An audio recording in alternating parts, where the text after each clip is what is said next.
Okie dokie. I've never played Fate Tactics before, and I don't know anything about it, other than presumably it's a tactical RPG based on the title. Let's check it out. I haven't done any audio testing for this, so I might have to turn it up or down. We'll see once I start playing here.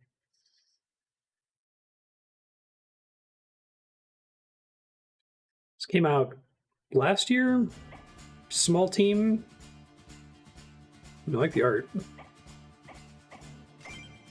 It's coming through a little quiet in my ear. Turn it up. This looks fine.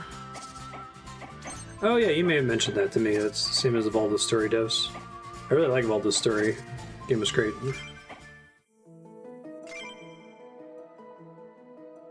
Under which stars were you born? I don't know. But at least it's a fictional one. Hey, I'm the beaver. Fuck yeah. Hundreds of years ago, elemental gates were constructed to seal away all the magical things in the timeless world. The gates are opened by an evil witch, causing two worlds to merge. Melee units can perform combo attacks if they're adjacent to an enemy. The Stigendir, ancient order of human warriors that fought against the Fae long ago. It can only be affected by one curse or enchant at a time. Natural and magical creatures are part of the soul cycle. When natural creatures die, their souls become magic, rather than reborn as a fey creature. That's cool.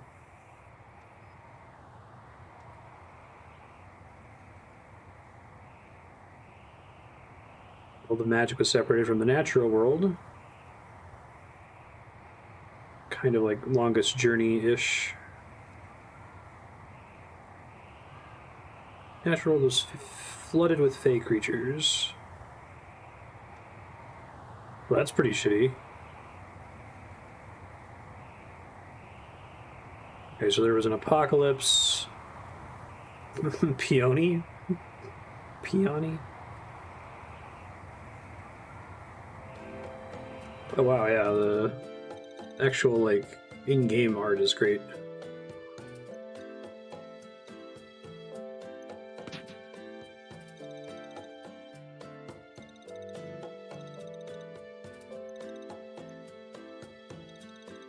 So you got motorcycles and fae, got it. All out with fairies. I see, so there's a mix of things here. I guess I'll just read them when it's loading. Dusty River.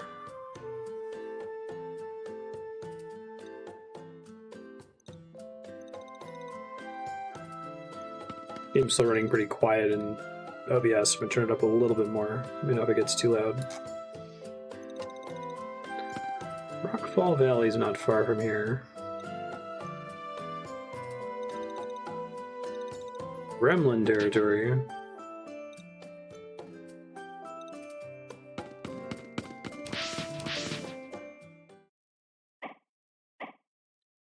Back attacks increase damage, can't be evaded or trigger reactions.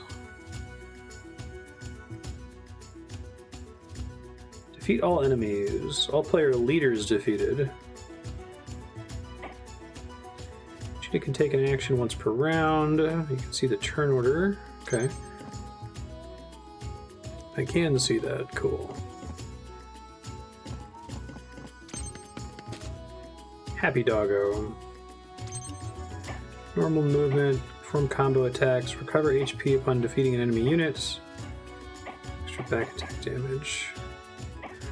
Are these actions here, or are these just passives that are true for this character in particular? Wait. Oh, it's very Final Fantasy Tactics-esque. Cool.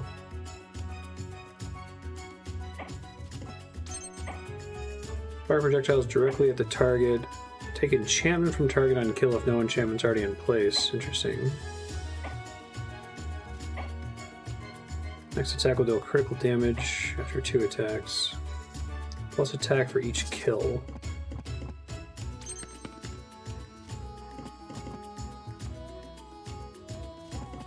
She does have a ranged attack, but it looks like it's out of her range right there. Bird can swim through water. Really? Regen while in water. Hey, thanks, Dooms of Love. How you been?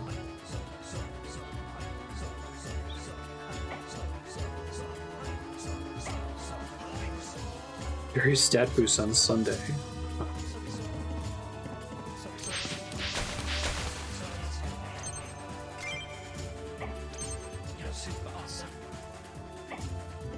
Alright, doggo.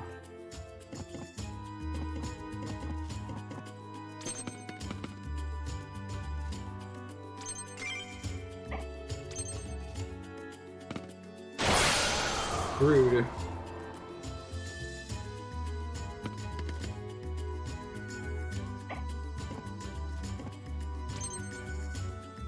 damage. Nice. XP's per hit, not per kill. Ah, it projects how much damage you're gonna do. Cool. Weak against that. Delay your units. I was about to ask if I can delay turn. Pressing A on their icon in the turn order during their turn. Luring enemies, assisting allies, and setting up combo attacks. Okay, I appreciate that.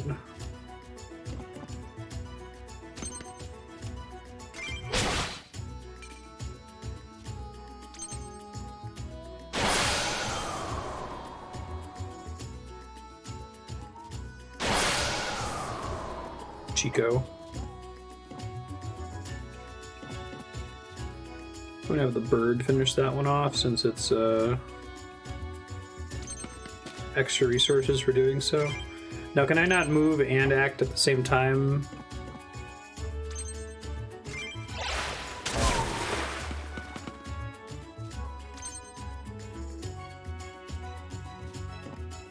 I can, okay. I need to learn what their range is. Oh, it says in the top right. Range 1. Movement has to occur first. Devour.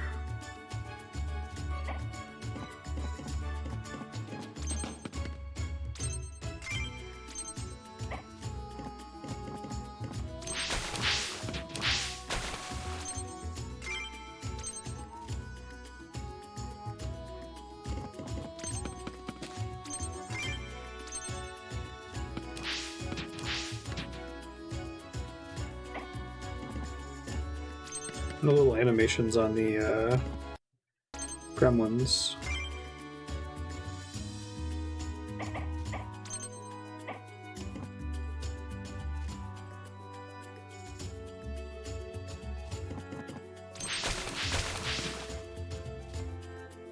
Range 3, okay.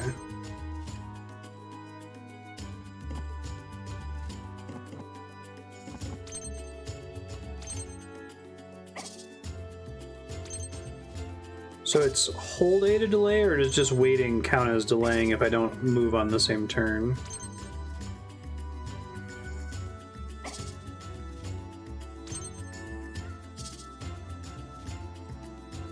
Buff bumper. Oh, you tell it where you want it to go.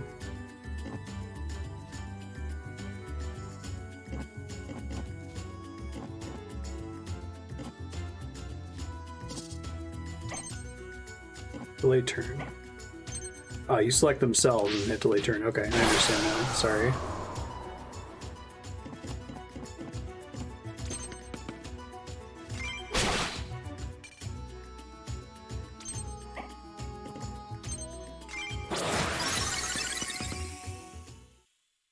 Neat.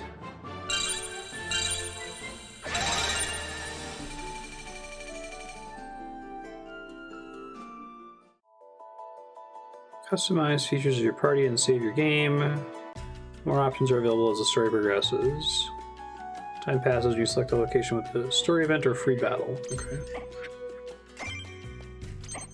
Save. Traits. Leader units gain trait points as they level up. Unique equipment for each character can be changed from this screen as it's obtained. Increase offense or defense.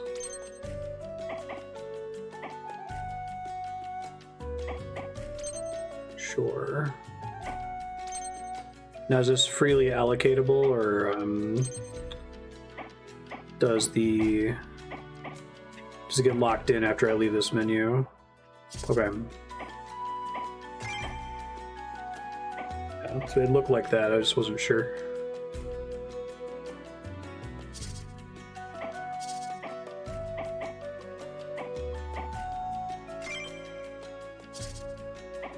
That's all good.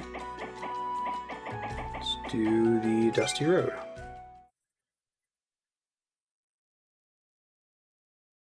So how does the combo attack work? Does it just happen if you're adjacent to a unit that another ally also attacks with melee? Or is it like an action that I have to prep first?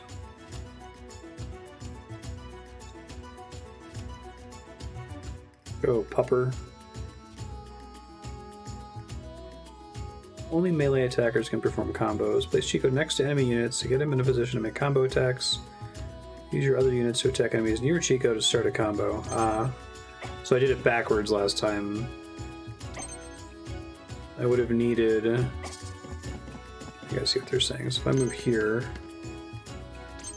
I'll be able to combo if one of them attacks them.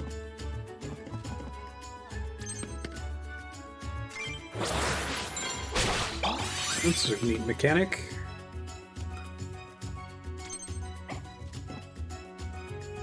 I need to wait for what?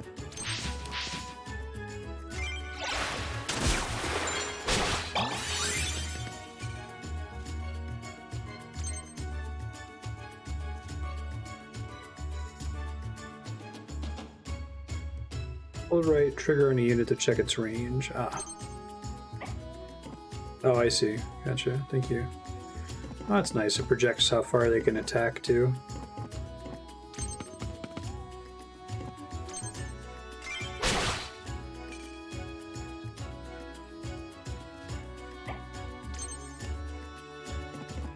I get back attacks.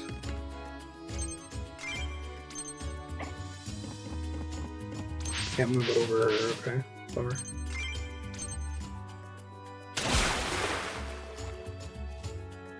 Ah, but you turn to face a unit. Okay, interesting.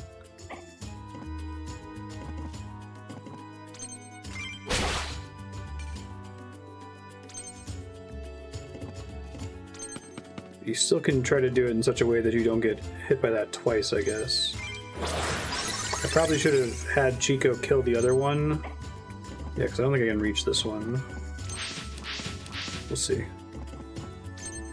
I guess I can, never mind.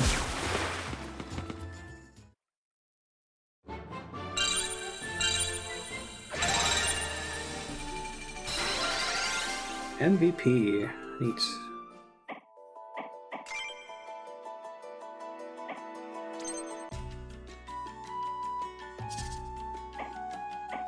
Okay, let's keep going.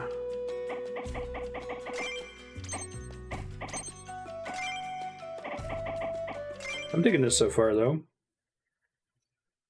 I think the whole melee combo concept is anything that can make positioning more interesting, right? I feel like tactical RPGs get stale really quickly when, like, nothing matters anymore and you can just steamroll every map with the same strategies over and over. Like, because you have these games like Final Fantasy Tactics and Fire Emblem and Tactics Ogre that have these complicated maps, but you pretty quickly get to a point where the map doesn't particularly matter, you know? Oh, it bums me out. Oh, it is auto-saving? Okay. Mana totems protecting them. I also like that the missions seem to be lined out to teach me stuff. Versus like Final Fantasy Tactics, where the missions are just really hard for the first like 3 or 4 fights. Counter element is water. Use your water attack from long range.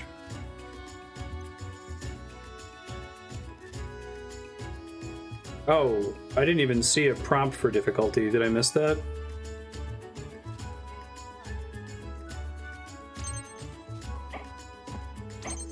I mean, you may have mentioned that, but I didn't,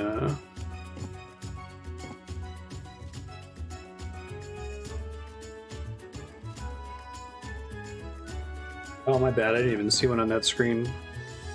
So I just put in my real birthday. Does that set the difficulty, or there was another thing on that screen? I could go back if it's a problem.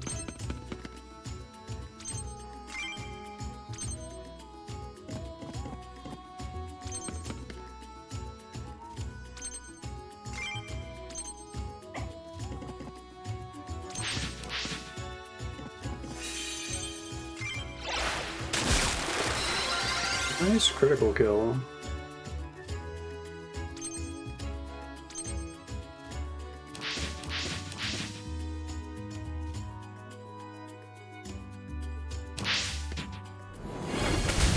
I don't know if I've played a game before that has a difficulty setting that I've missed like that. My bad. Bring up a quick guide. Information on elemental strengths, weaknesses.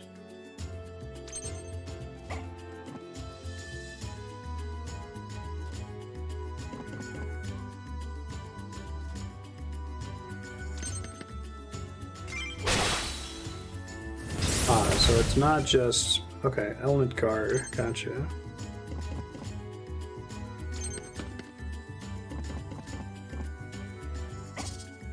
And I can undo my move, okay. That's good to know.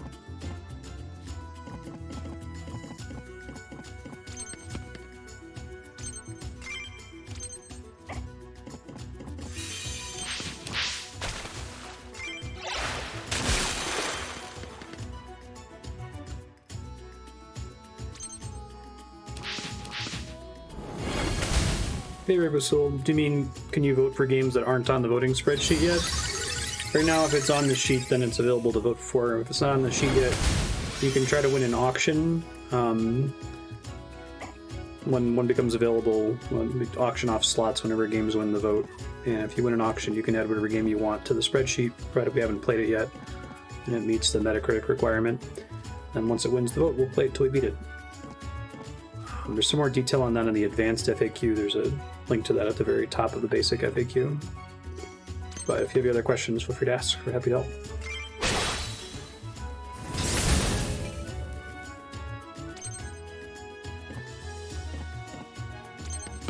So how would I swap it to hard? I mean, we're only 17 minutes in. I could probably rush through these first couple battles and start over.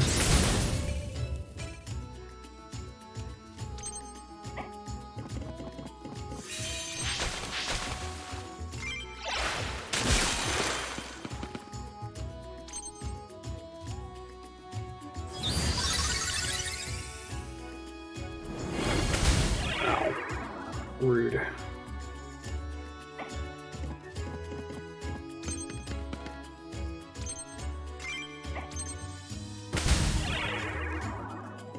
-5 defense.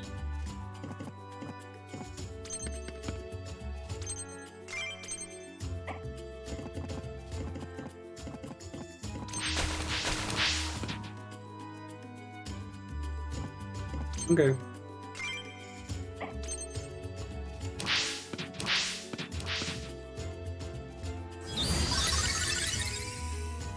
Yeah, it'd be fine to switch later and just pretend like this is the tutorial or whatever. Careful with my dog right now.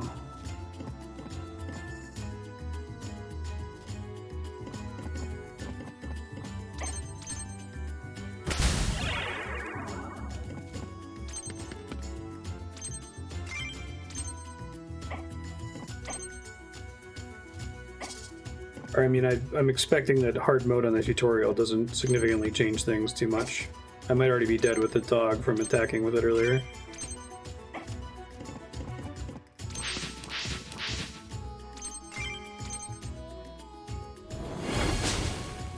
Nice evade.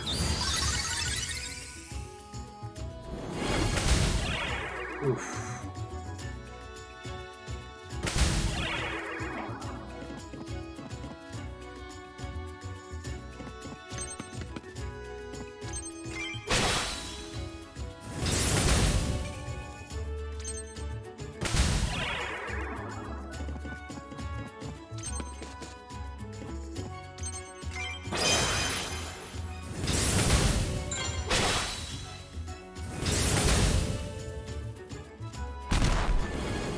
Oh, that's nice.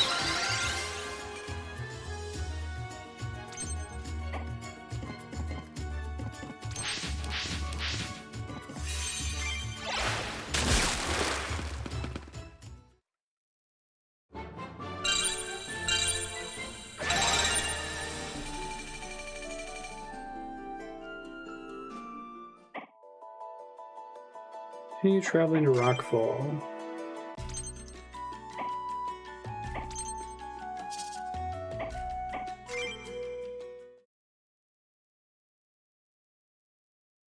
Enchanted with Inspire.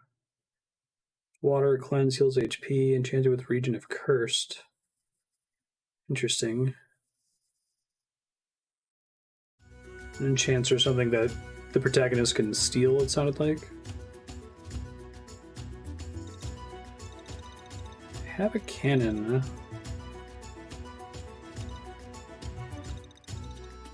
Use my magic to enchant you with Cloak. Oh.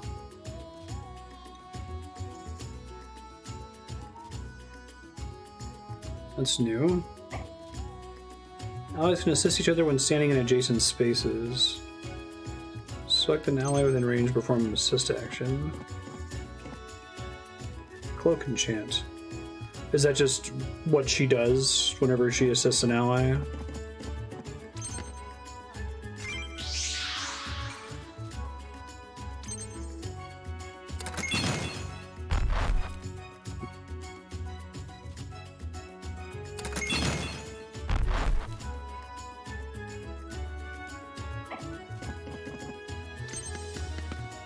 Should be safe this turn if we just move up to there.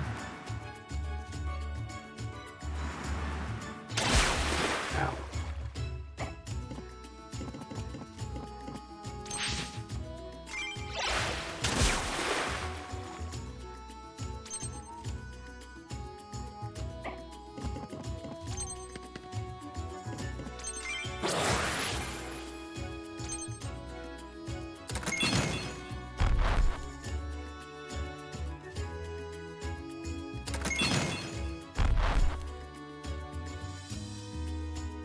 Rebusol, did that answer your question?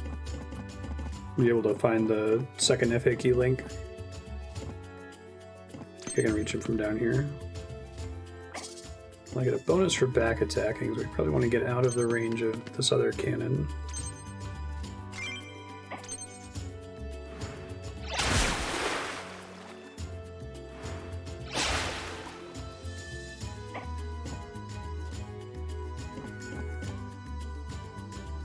You can get back attacked, yeah.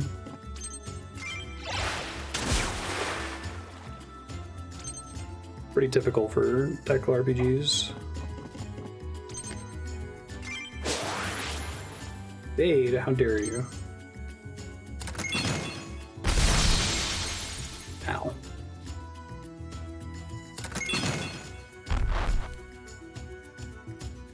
Thought they were just firing on a set tile. Ah.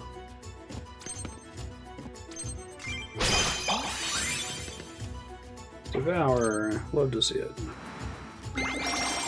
How dare you? I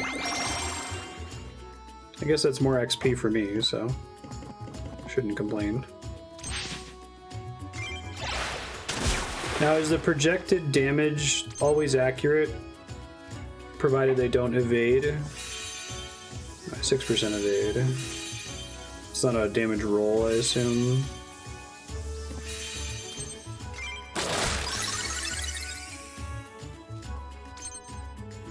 Nice.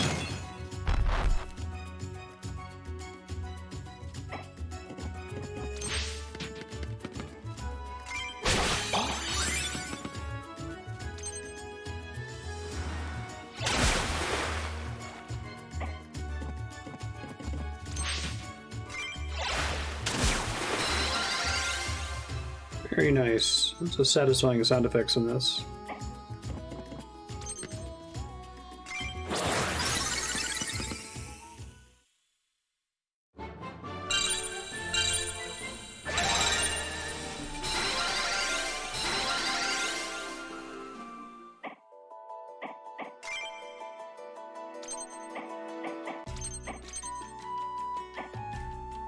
I know putting it all in offense is boring, but I'll wait till I start, like, dying.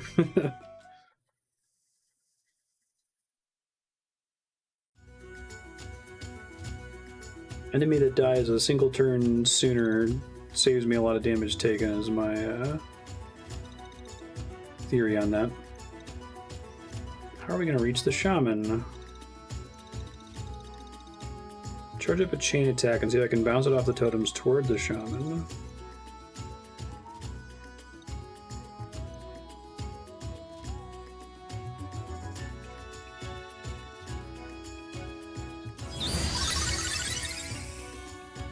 The totems are an interesting mechanic. Wait skills are activated when a unit ends their turn without attacking or assisting. Oh. So anytime you wait without attacking or assisting, period, you always trigger a skill. Okay.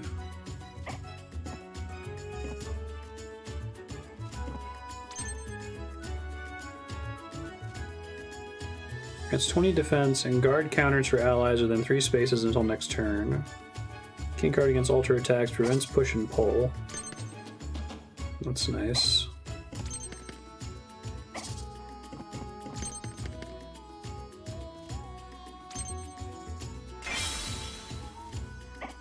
It's a cool way to make weight not just bad, you know? Next attack gains chain. May chain to additional targets in the range of 3. Now, does that protection, is that a PBAOE aura on the dog? So I can move outside of the range of it, or once I have the little shield buff, I have it even if I move outside of the dog's range?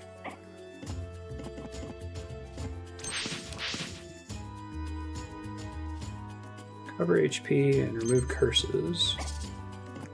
What's their assist? Heal. Enchant with a region. Gotcha. I see.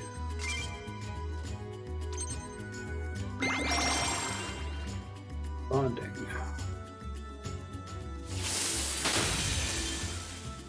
Thank you, doggo.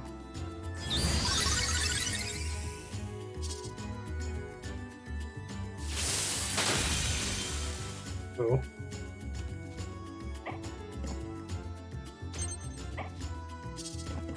I'm to see their special abilities here. Attacks have greater vertical reach but less accuracy.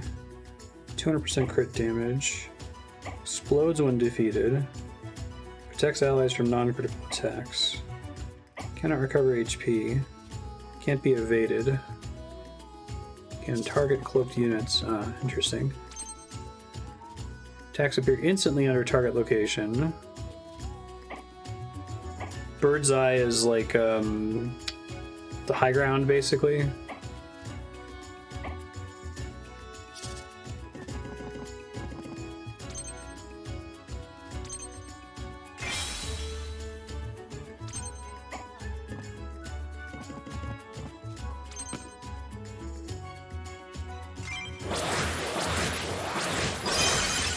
That was nice.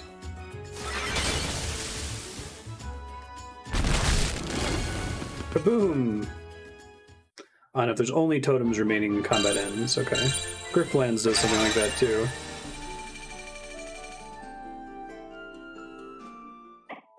I like mechanics like that. I have a house rule in my 4th edition D&D rule set that if the only enemies remaining are minions, the combat just ends. So you're assumed to be able to clean them up. So always highlight if I'm able to get a level up, I think. Gremlins have the most contact with humans. Water is weak against wind, ice, and electric. Fire is weak against water. Earth is weak against fire and ice. Wind is weak against earth. Most of those make sense. This one that's the opposite of Final Fantasy XI. There's a chest, okay. And food items.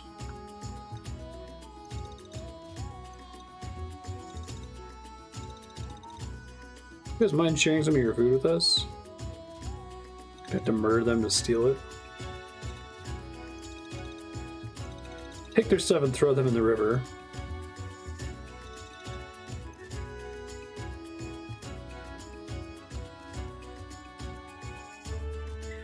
Items we found. Have one of your units end their turn standing in the same space as an item to pick it up. You can still pick up items even when attacking or assisting. Recover health. Okay, makes sense.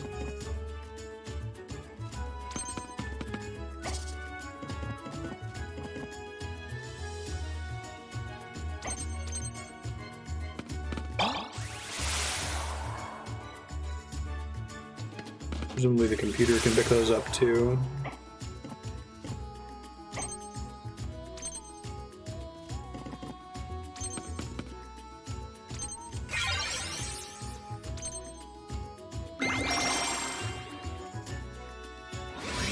I really like that weight innovation. A lot of interesting stuff you can do with that. Oh, I didn't realize they started off low on health. Oops, my bad.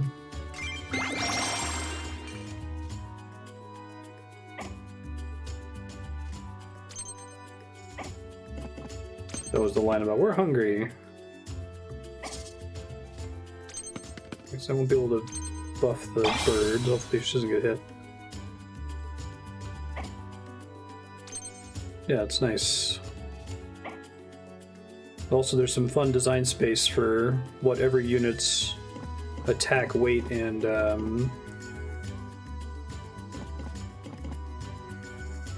assist actions are.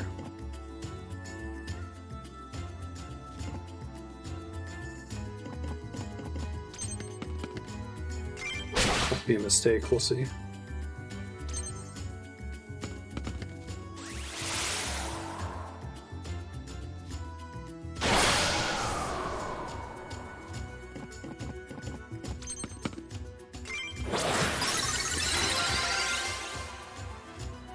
Now, if I don't pick up a chest by the time all the enemies are dead, or whatever is within lost, or do items even persist outside of combats?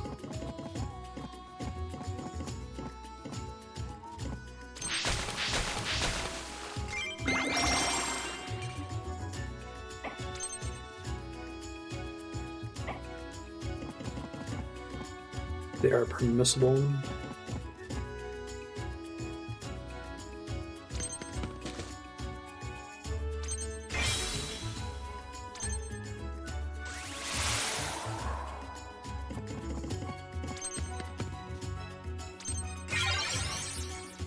Does chain last indefinitely, or only if I'm able to attack on the very next turn?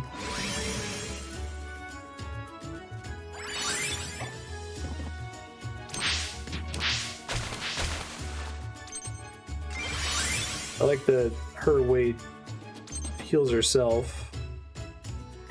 Makes sense.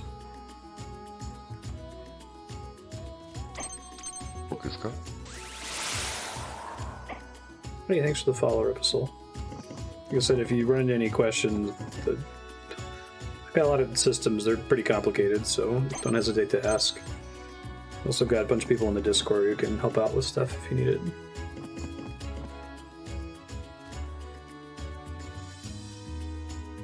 Let's see.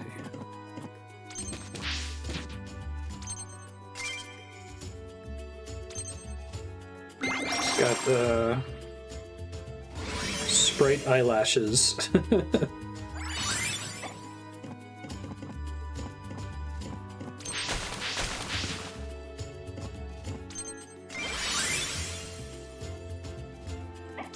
MB is basically MP, right?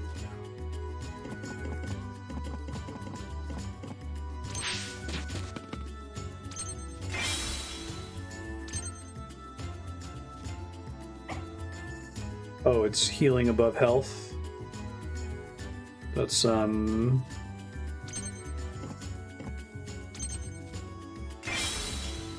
thing that was getting hit earlier when the protagonist was getting hit on the first map.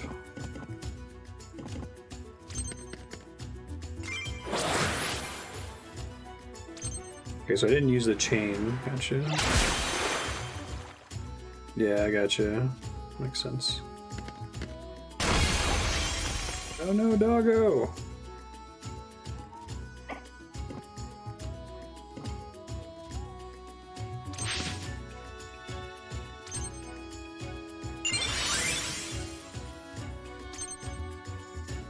What a terrible decision. Now, this would be good if I was able to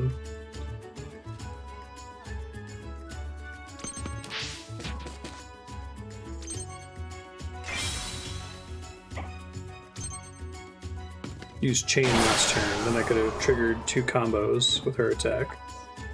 That's okay. Ah, so they both have a bunch of mana barrier too, it looks like. Okay.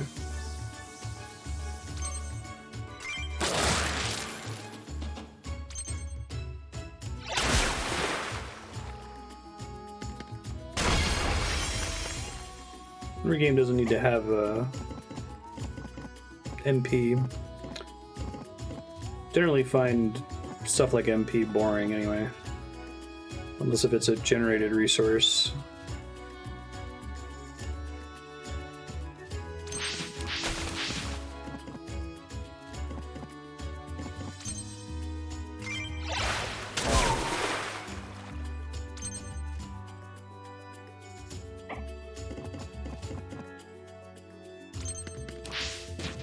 I was avoiding picking up the blue thing earlier because I assumed that MB was like a MP like resource to charge attacks. I didn't realize that it was shield, so makes more sense now.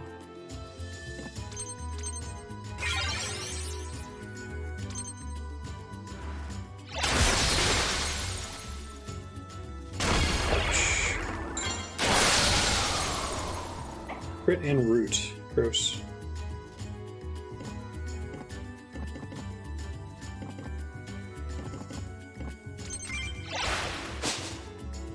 Bummer.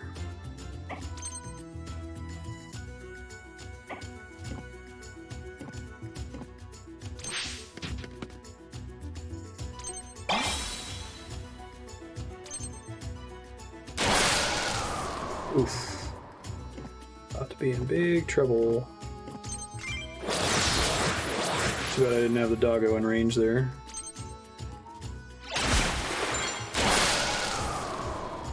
So it's like a temporary stun thing.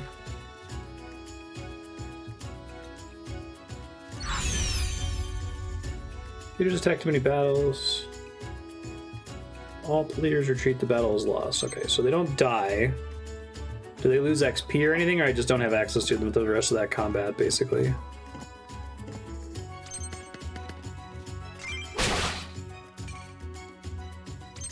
We probably should have done a better job of buffing everybody here.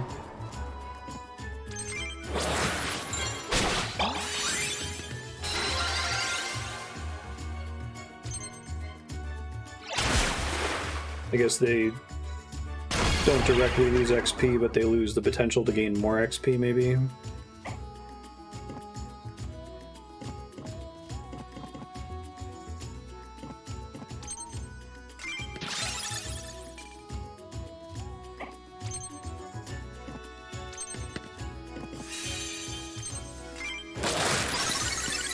Nice crit.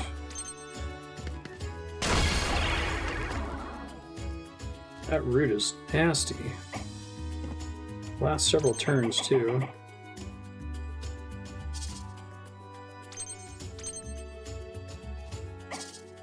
Oh, and it disables their ability to do weight actions, it looks like.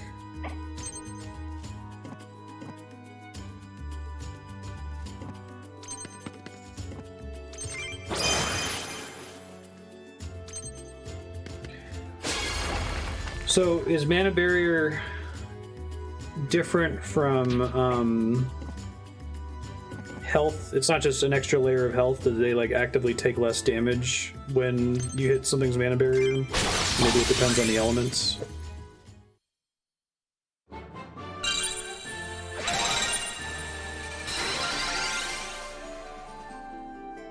Action scroll. Change your leader unit's equipment. It's,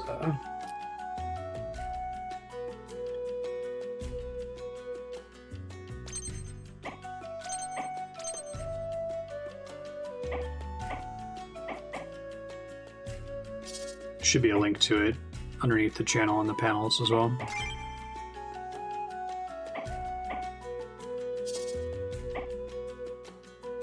Any enchant overwrites any curse, so when you enchanted...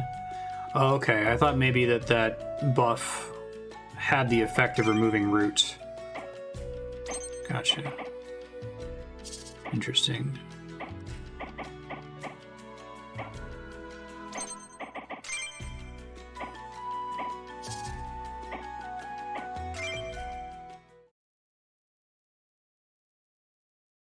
Mana barrier reduces non-critical damage to 50%, or by 50%, until reduced to 0 when you start taking health damage. Sure.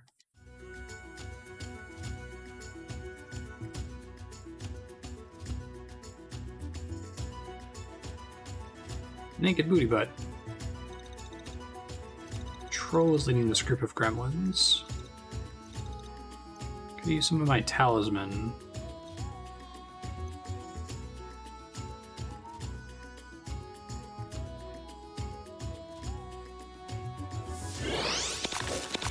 Oh, interesting.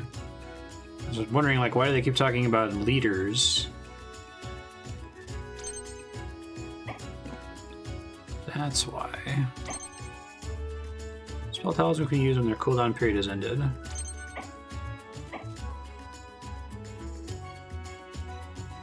This is interesting. So are these global to my entire party?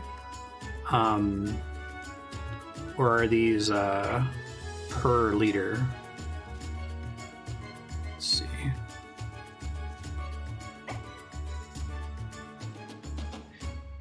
Really, you can also type !SP if you want to check that as it generates.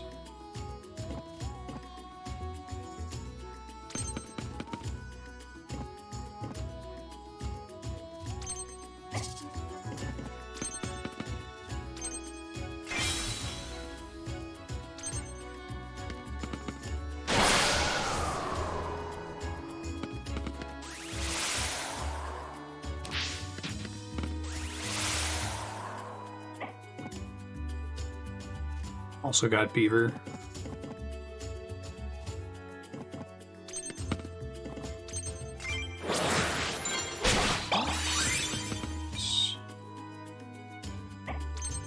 Drop some kind of card. Gremlin Thief Talisman. Interesting. Plus 10% assist power for the duration of the battle. Cleanse. I like this mana barrier concept, because, like, you can't heal mana barrier, right? Unless if you specifically have an ability that restores it.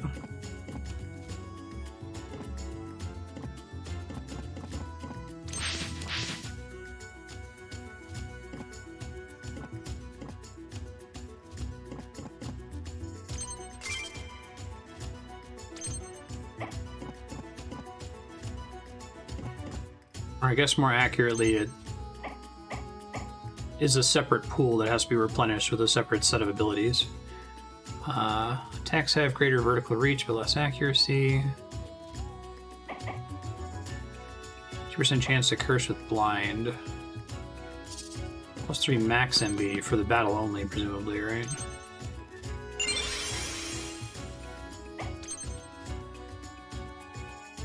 Leader units are denoted by a gold border around their HP display. Enemy leader units can cast spells and summon more enemies.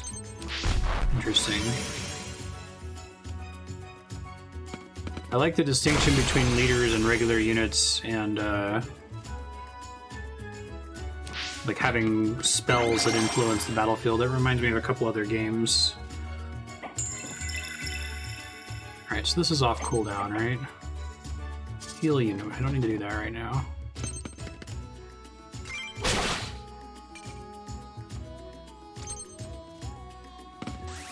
That's another issue with this genre for me, is that, like, outside of Advance Wars, I think that's the only tactical RPG I've played where you're encouraged to sacrifice units. Every other one is like, oh my god, if somebody dies, you better, like, reload your save, right? So having a distinction between leader units and summons, I assume the summons are intended to be a little bit more expendable. And then also, if one of your leaders dies, they don't actually die, they just leave. Like, I think those are both very good things, healthy things for the genre. There's combo.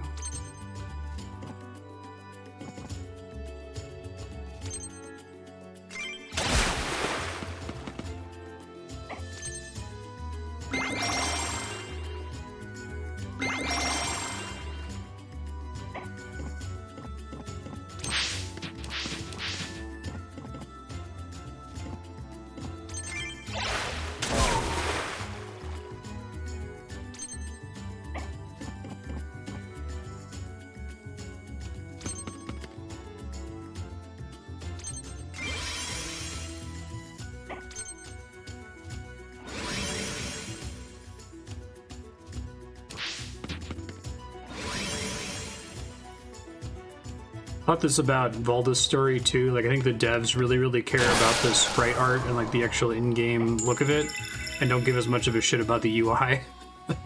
Parts of it look better than others. I notice like the tip screen just has, sometimes they don't capitalize things arbitrarily, right?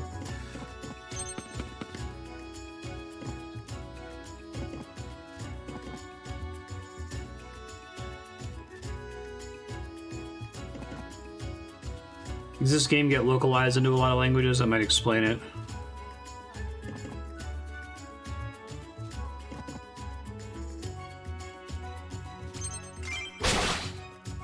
Dialogue writing, general grasp of English. Yeah. Rude.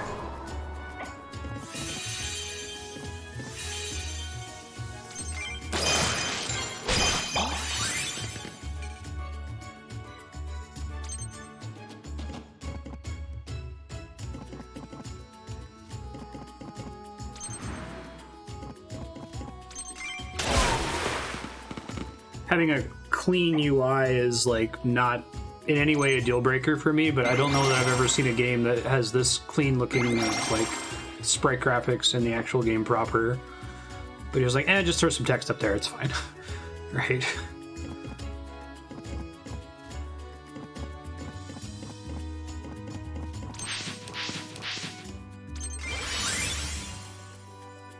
Sure. So it might just be indie game trap.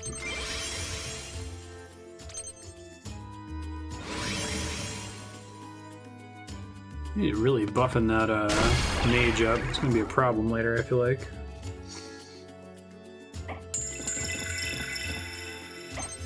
Second spell's ready. Summon a dew spirit to attack an area with water magic. Interesting, and I can cast that anywhere. And that's not in lieu of my turn. Okay, I can cast one spell per round. Got it.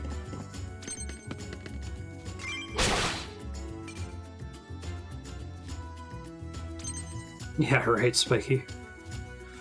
I don't know, I think that once you've gone for pixel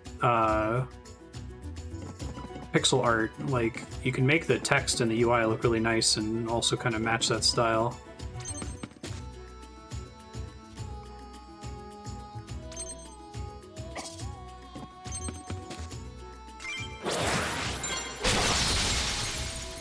Get him, Chico.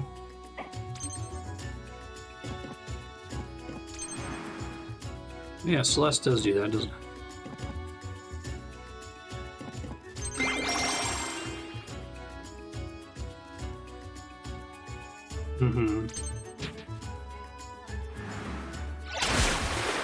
Yeah, I imagine, like, if you have a nice pixel art UI, right, you're probably hard coding a lot of the text into the game instead of just being able to type it out. And so unless if you go heavy on icons, like having a heart icon instead of like the word health.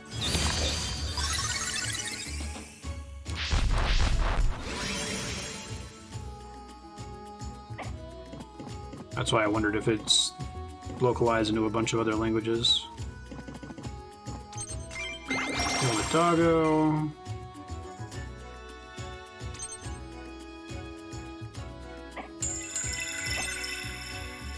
Increases the max mana barrier of a single unit.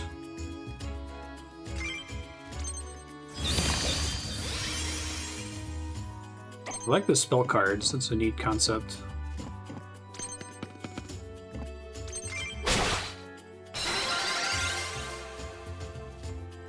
Level 5 leader units, or at level 5, leader units learn reaction skills. Reaction skills have a chance to trigger when a leader unit is hit with a direct attack. Cool. Yeah, I am also a big fan of the elegance of the combat in this game. It's cool.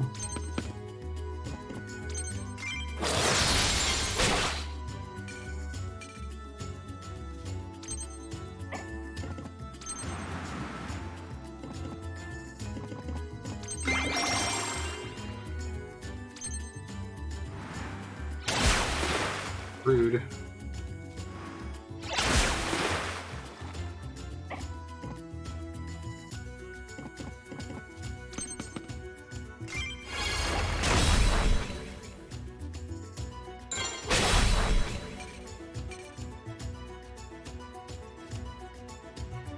guy's pretty cool looking.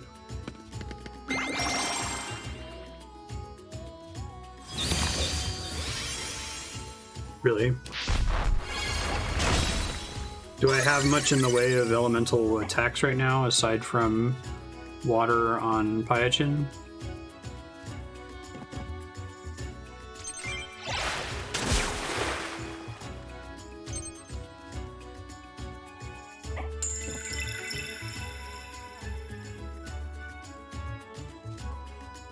Okay, I was looking at Chico, I don't see one. So, Earth...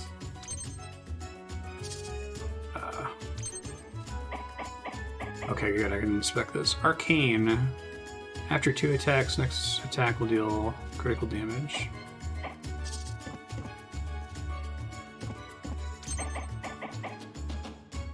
Attacks deal critical damage to wind and electric.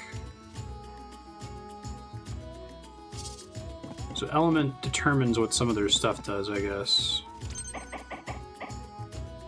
Critical damage to fire.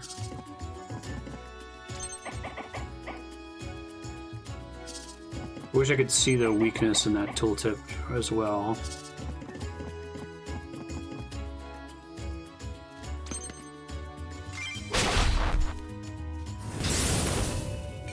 Rage. Well, I mean, when I'm expecting an enemy and looking at their tooltip, it would say it's strong against this and it's weak against this. Oh, I only need to defeat the leader in these fights. That's interesting. Which means that I missed out on XP for fighting the other ones, but now I know.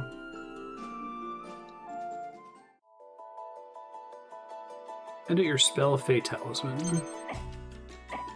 Cool.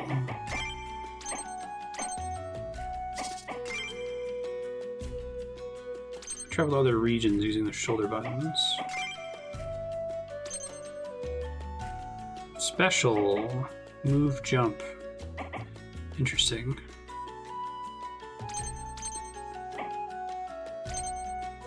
Does the 5th point do anything special? Maybe later it does. Probably start moving stuff into special soon.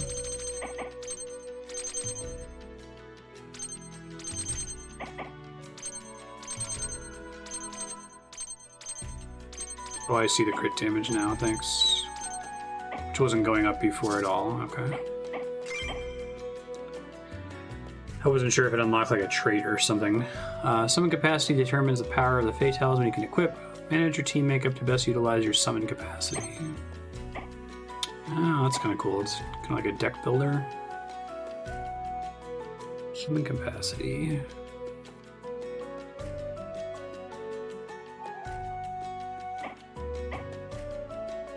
I see. So I can only fit 3 right now.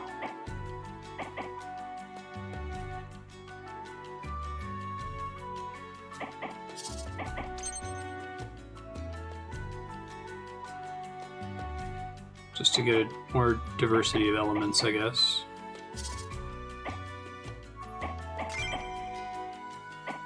Something still shows as new on this menu, I think. Maybe it's just reflecting the fact that it just became available. Maybe we'll get more spells later. Okay. I appreciate that the spell cooldown starts from the beginning of battle, it looks like, as opposed to them just all being available right away. That would be easy cheese.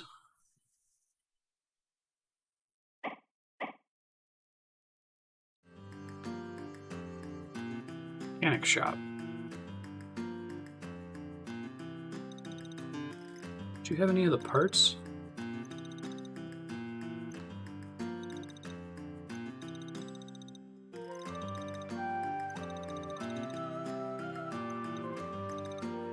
Thanks for the info.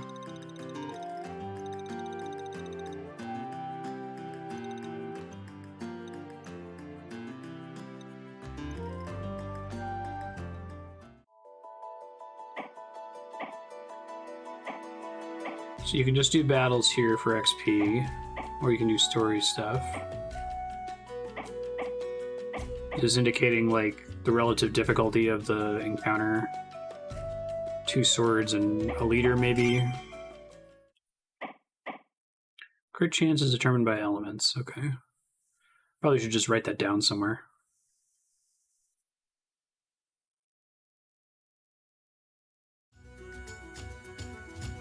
The number of battles. Okay. Centaur.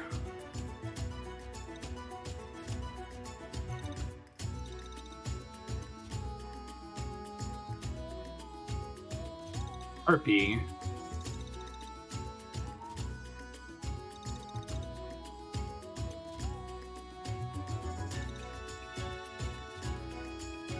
We got a new ally.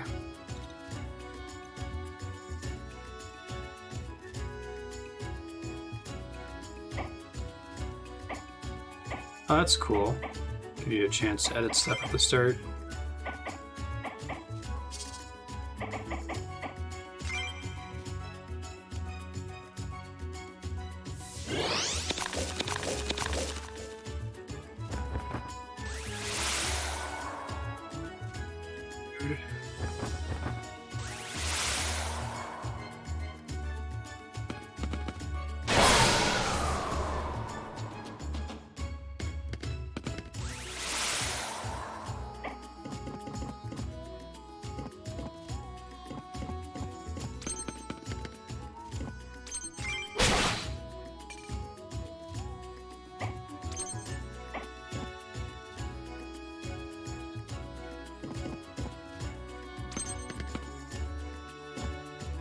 Oh, so I get a chance to... That's why it lets me select units from that screen when it loads in.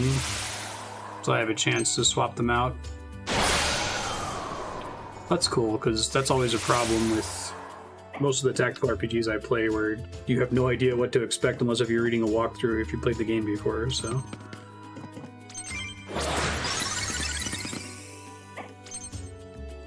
Right on. Nice crit.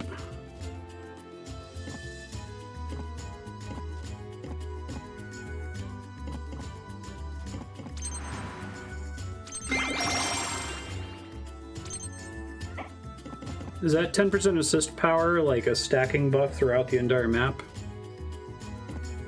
Or do buffs tend to only last for 1 round?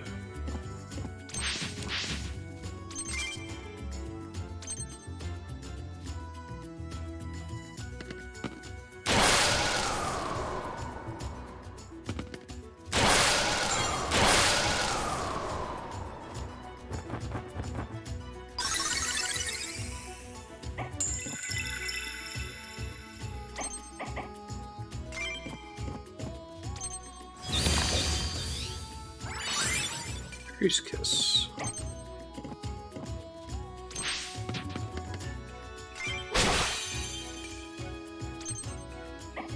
So I can see how combo can be tricky sometimes, because if you choose to combo, if you choose to attack with the character in combo, you might be wasting the fact that they're able to combo. You could instead wait and buff everybody's defense or something. Okay.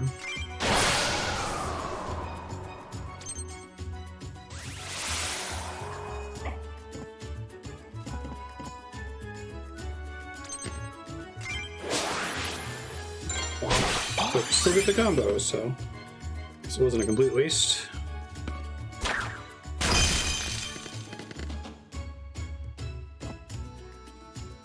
I don't think the Centaur needs our help.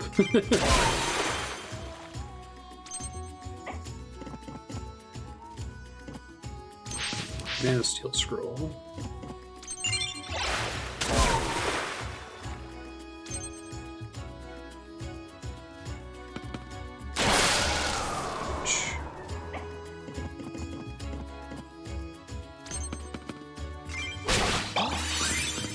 Any items left on the ground, including chests, at the end of the battle are lost, right?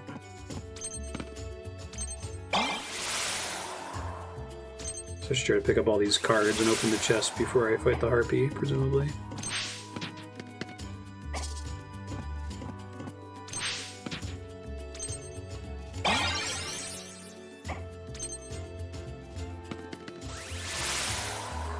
She might kill it. Let's see.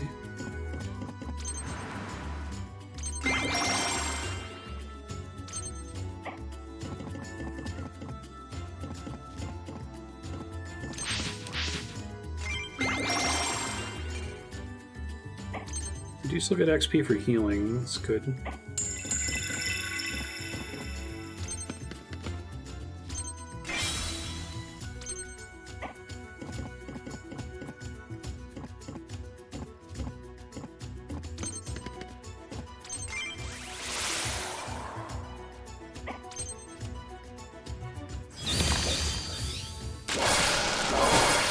Damn, that's an attack. Thanks.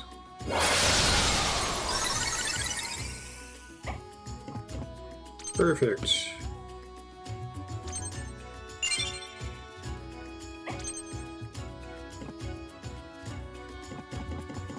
Oh man, that haste buff. I think it's haste that gives me the extra move.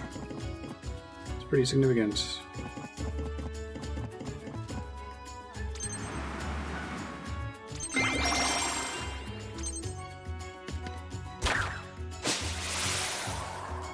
Ooh.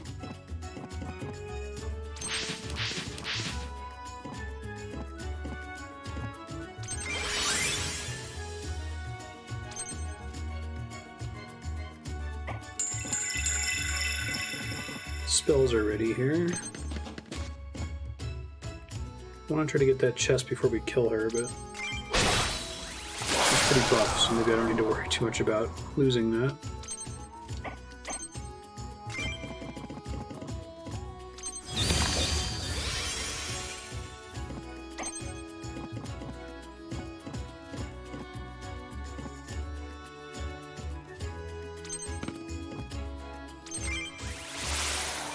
So speed is the turn order, plus move is number of tiles. Okay, gotcha.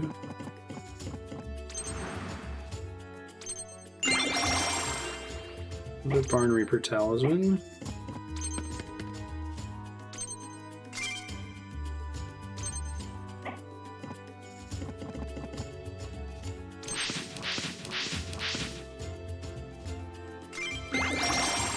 I don't want to be on the other side of the dog. That was my mistake.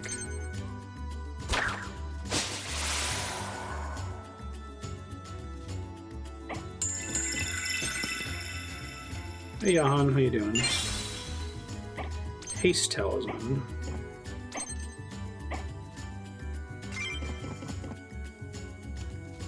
Just only hits enemies, I presume, but...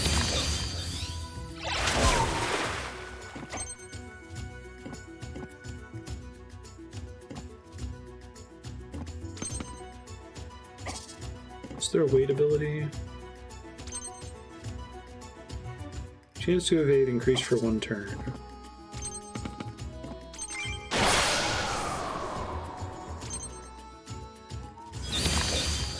True Sight. Try to see what that does here in a second. Thanks, doggo. Attacks cannot be evaded, can target cloaked units, immune to blind. Okay.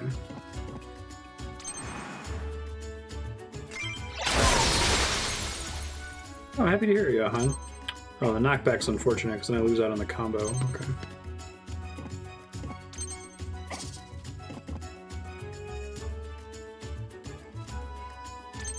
So the cloak would just give me a back attack. Or increased back attack damage, but because they have True Sight, it's not going to help me too much more than that, it seems like. Yeah, Centaur did not need my help. Glad they missed a bunch of times earlier so I could loot everything.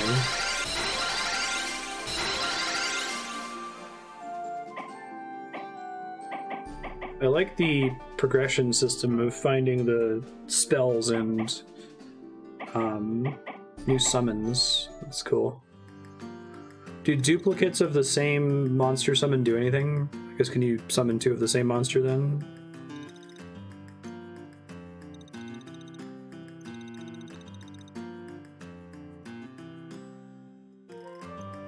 Oh, they used to die really fast?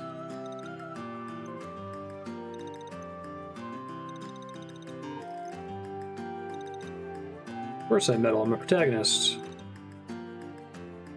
Otherwise it would never drop. Okay. Gotcha.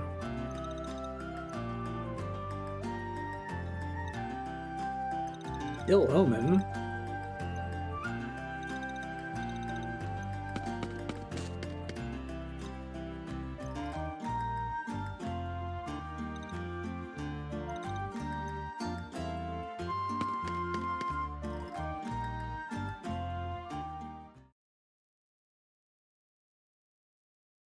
Critical kills are worth extra XP. You're more likely to get critical kills if you're using your elements smartly, which I have not been doing. Okay.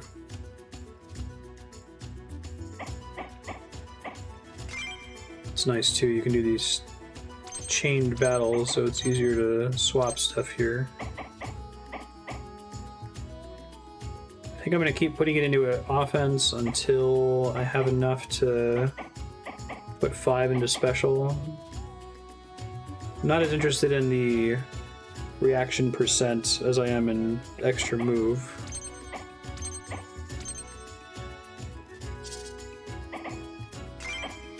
Summons Barn Reaper. Wind attacks deal critical damage to water units. Fly over most terrain. Counts as melee. Attacks also hit a unit directly behind the target. Automatically true sight. +3 attack for the duration of the battle. That seems pretty strong. I might prefer that. Well, I should look at the elements on the battlefield now. Yeah, I just saw that. Mana Steel.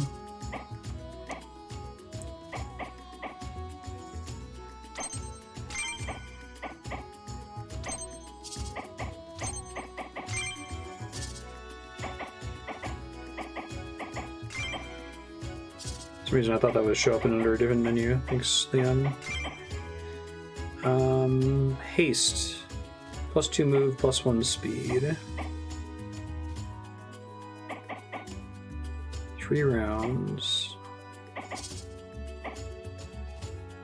That gets me to close some gaps. I probably want that. But the current options are really good. This one has such a short cooldown. I'll just stick with what I got for now. Info. Oh, that's cool. So it shows you their elements. You don't have to like tab over all of them. So okay.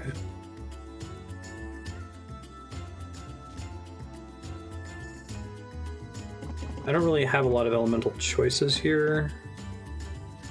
I guess I'm going to be summoning in wind, right? Just what these guys are.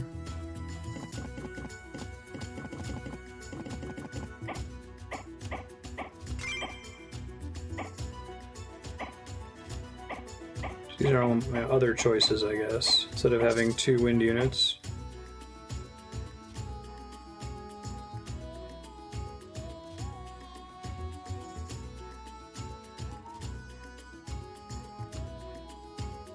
Wind is weak to earth.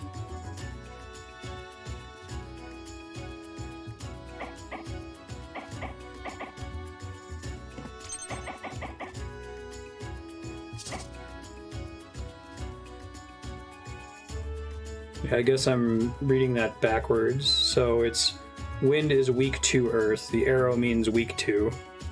Not wind beats is how I was reading that. Okay. The left side is it beats. Gotcha.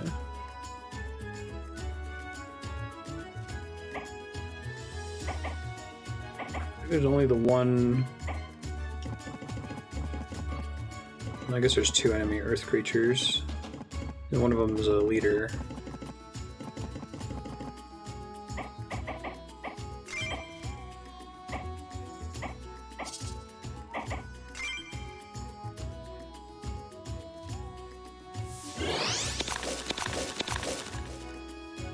Enemies with 2 or more battle 2 or more enemy leaders, you gain bonus XP by wounding the enemy leaders without killing them.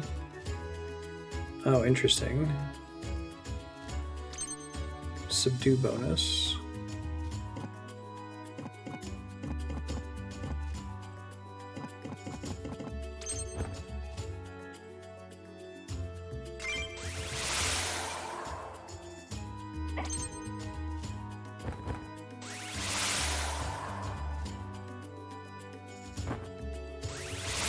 Yeah.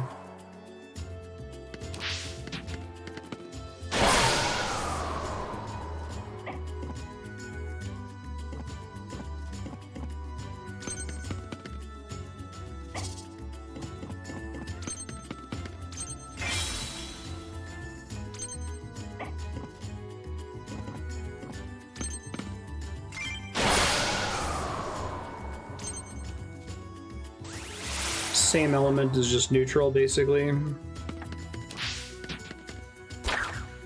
versus wind will do neutral damage.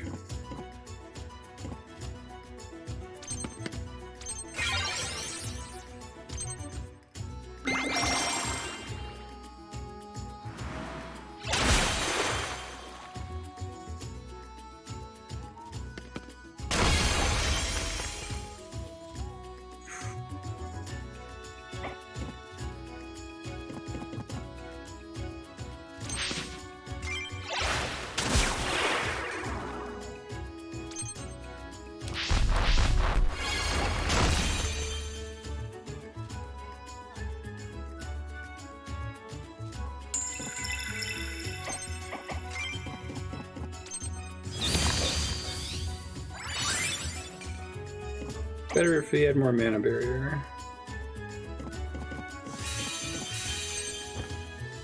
Get a little sound effect that you're going to crit.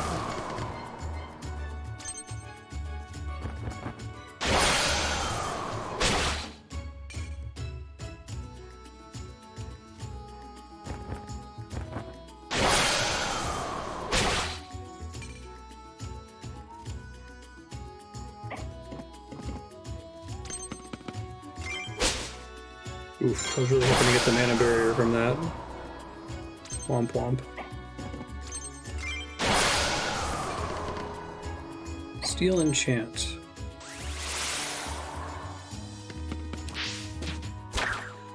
So what's the deal with the battle ending with the leaders injured? Is it like...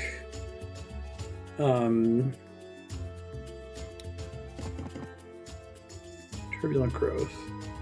Does killing all minions cause the battle to end? Or it depends on the mission objectives? Oh really? You can't drain any until you have some? Gotcha.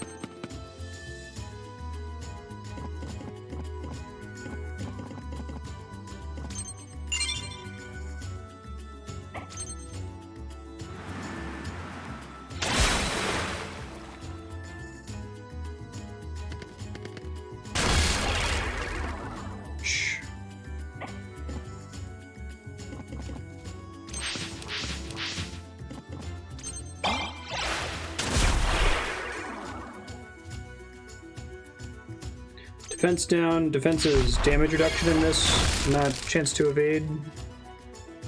I take it.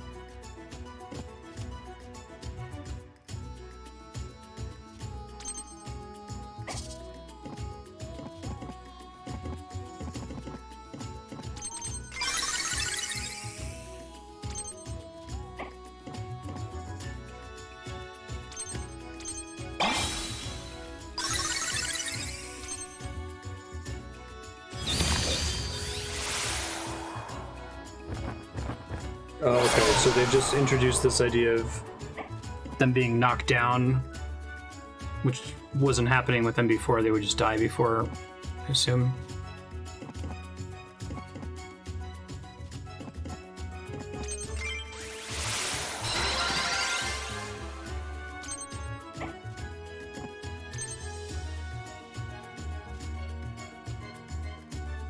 I guess I should have moved him before I did. Oh no, because he was rooted, so I couldn't. That's right.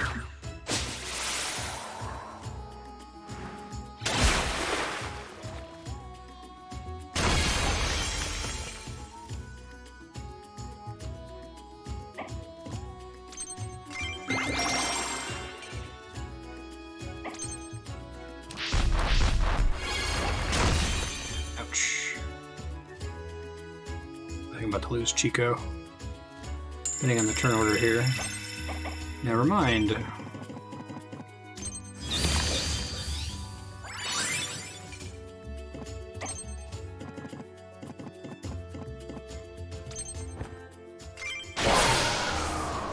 Gotta use that pierce more smartly. I haven't been doing that.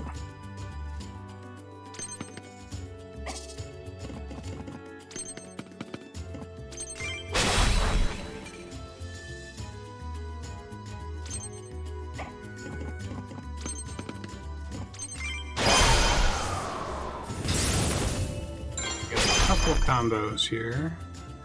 Enter a wounded state. If a wounded unit is attacked repeatedly, they'll be defeated. A wounded unit will recover if 3 rounds pass or if an ally unit assists them. Cool. So it's a risk to try to keep them down.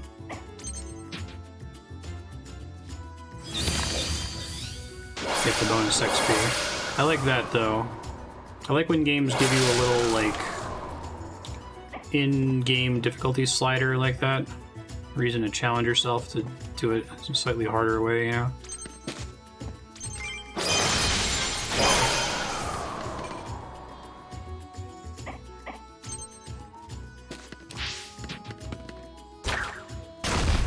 Hey, don't... Wow. Way to screw me over, NPC ally.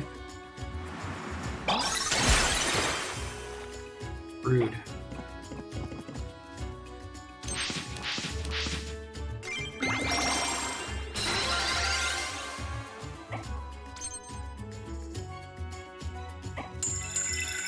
You attack the enemy that's actually a threat to you, you know?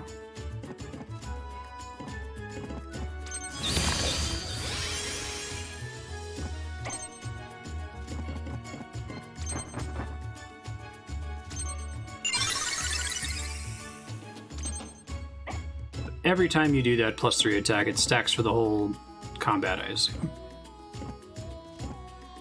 I like that they came up with combo, it seems, as a way to balance melee being not as great since it doesn't have ranged attacks. That's always a challenge. Like, I feel like a lot of video games in general don't really stick the landing on making melee attractive compared to ranged.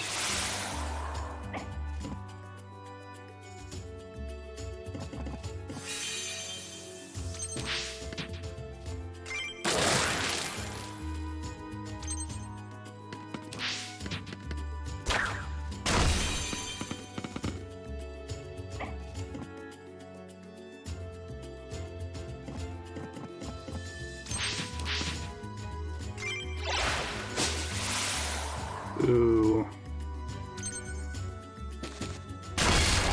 Save or die spells for melee.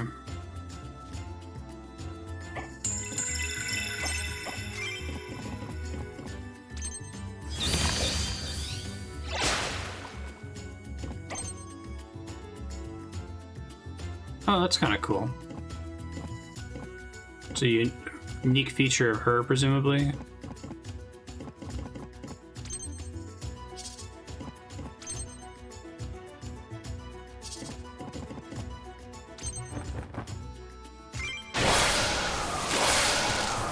Well,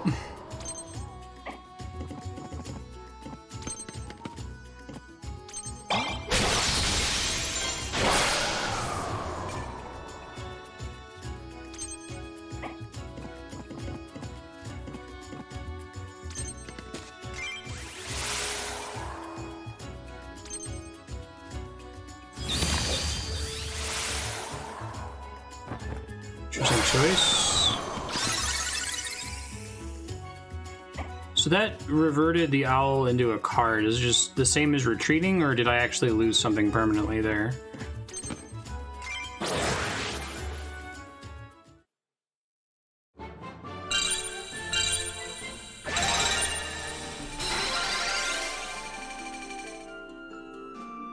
Okay.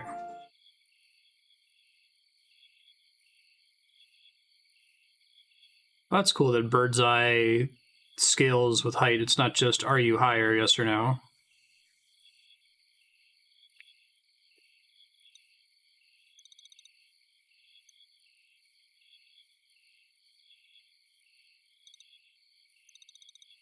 I remember you.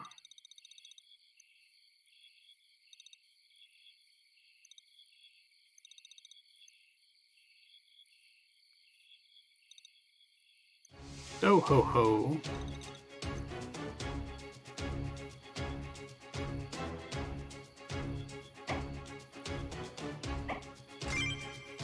Any ally leader defeated.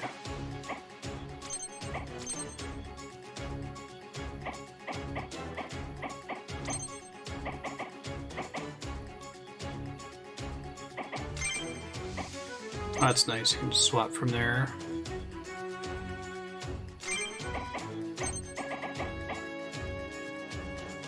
Wind allies, fire allies, which I have none at the moment, I think.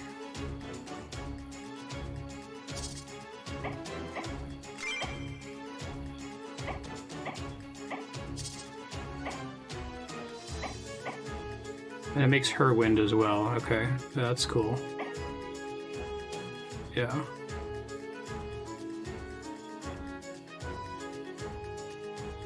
What's the relationship with ice again?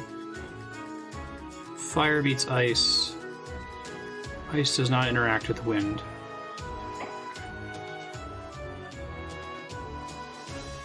Let's deal with water being weak to so many things. Huh.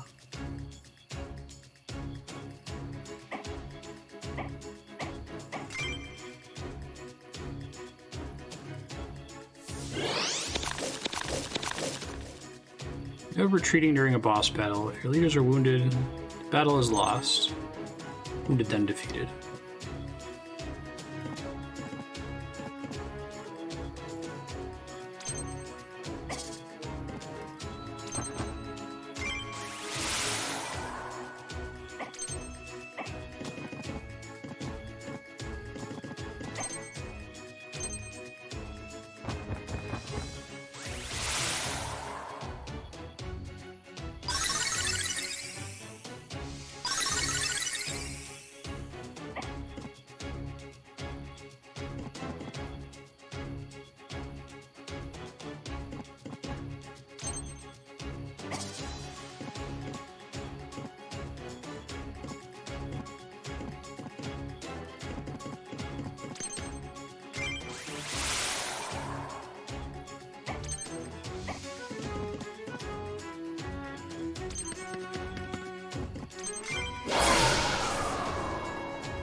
No retreat.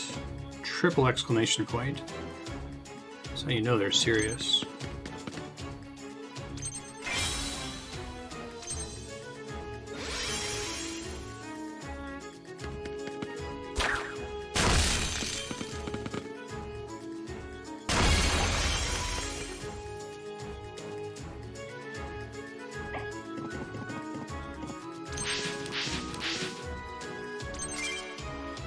Double super serious.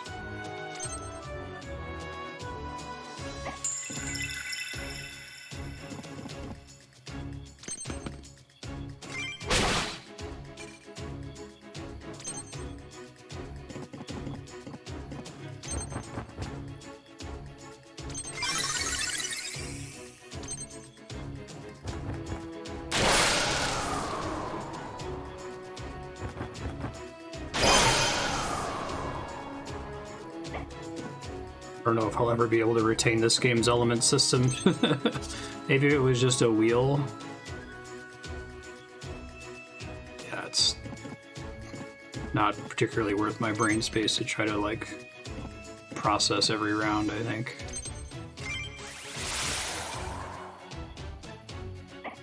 I guess if you get crit enough times, you get it.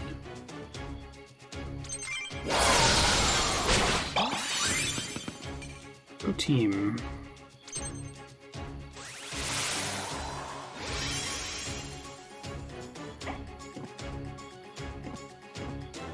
It's like if I'm wind, literally the only thing I have to worry about is earth enemies, right?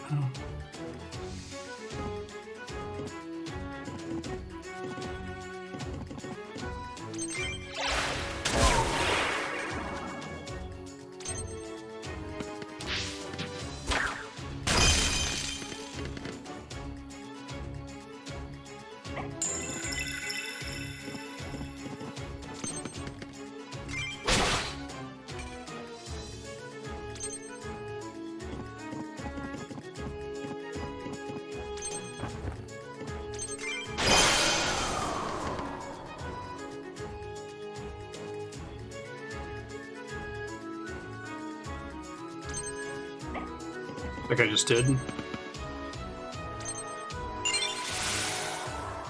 Gremlin Shaman.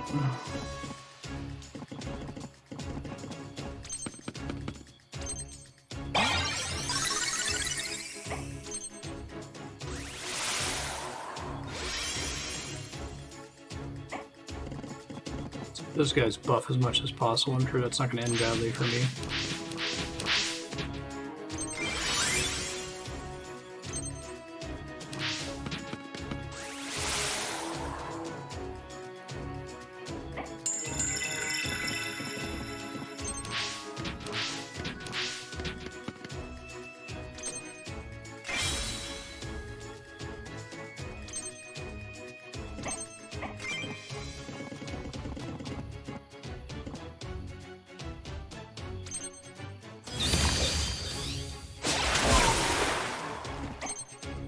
We were talking about the enemy bird. Okay.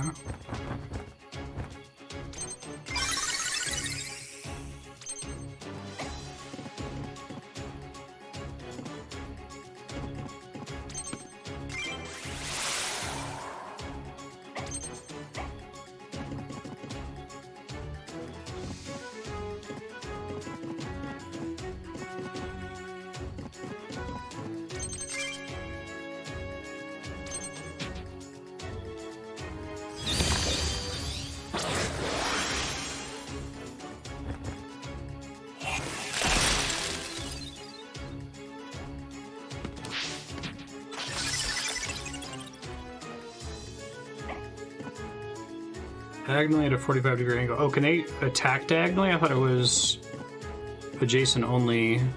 I guess with range attacks they can. Melee is adjacent only, though.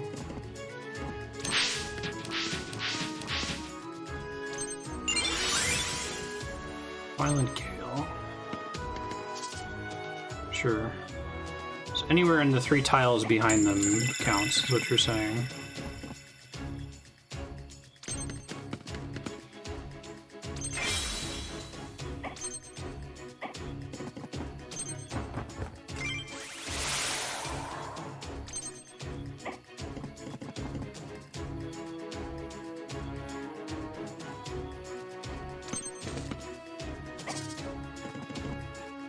Maybe not.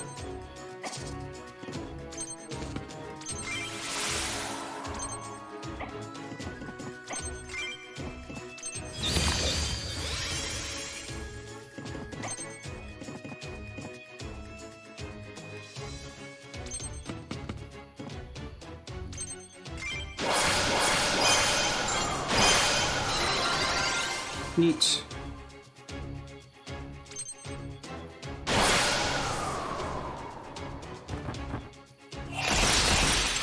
Ouch.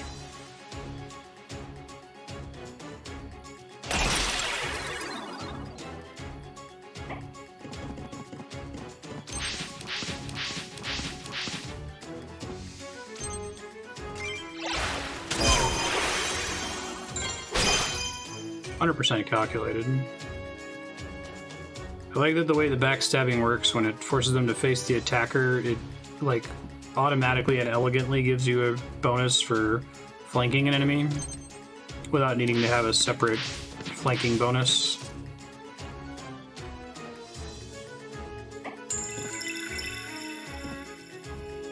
It's cute.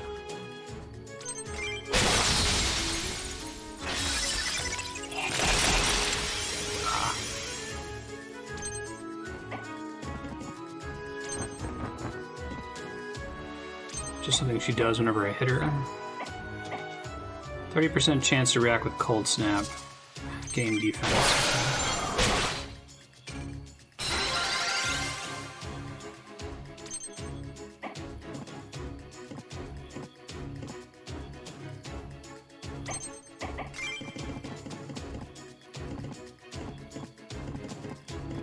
It's doing fine, actually.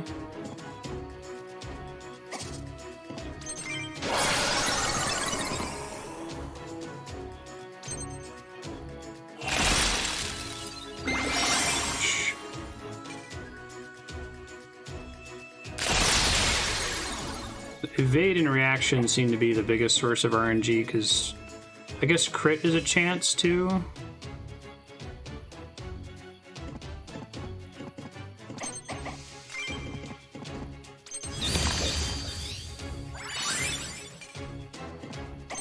Crit's elemental only. I thought maybe there were mechanics that gave you crit chance. Oh shoot, controller died. So.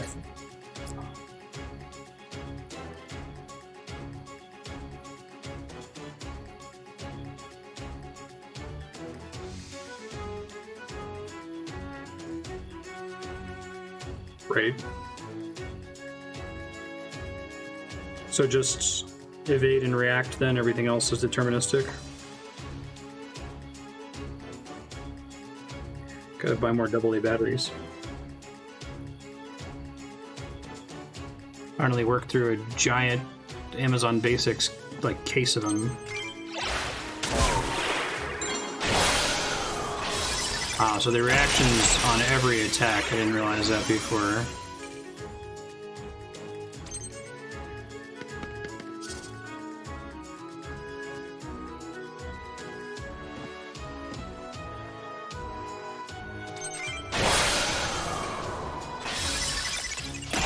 Cold snap, jeez.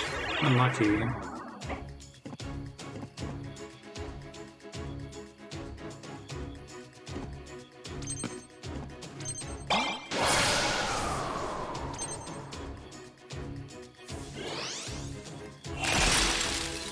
Everyone's frozen. What a bummer. Does the computer generally leave down units alone, or will they focus them down?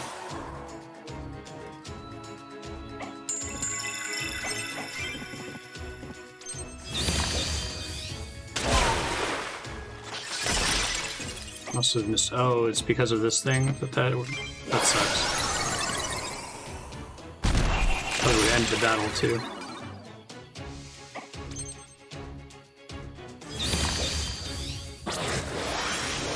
They do try to focus him down like that.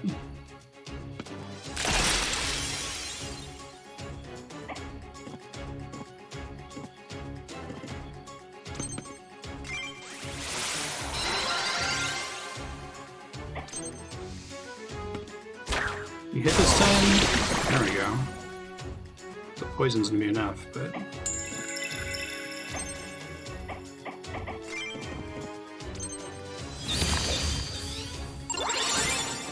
That's a nice mechanic.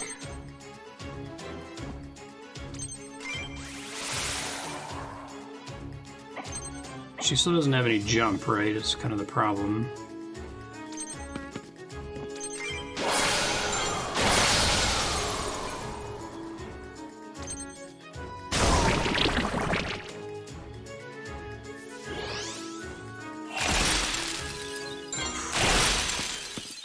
Well, game over. It's unfortunate. I didn't understand that the totem was going to block that spell.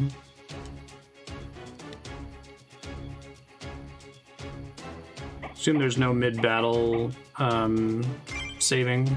Not that I'd want to do that. It's cheesy.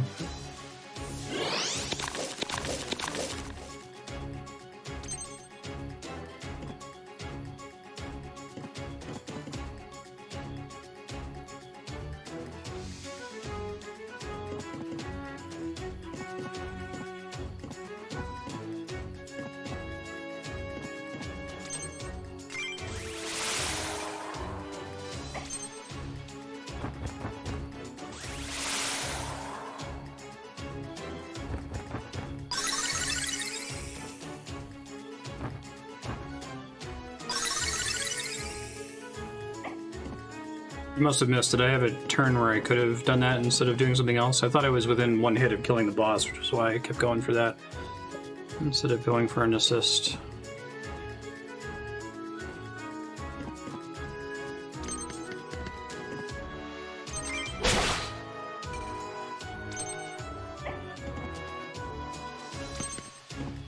Just miscalculated.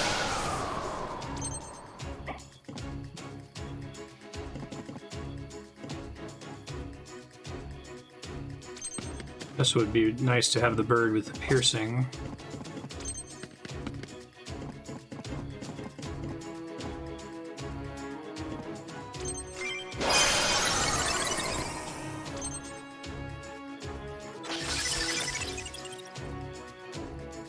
thanks for letting me know. I do like that idea that the assist always removes debuffs. It's better than like having to have a custom action for doing that. The number of times you get a chance to actually use something like that is pretty low, but if every unit can do it at the expense of their turn, that's quite nice.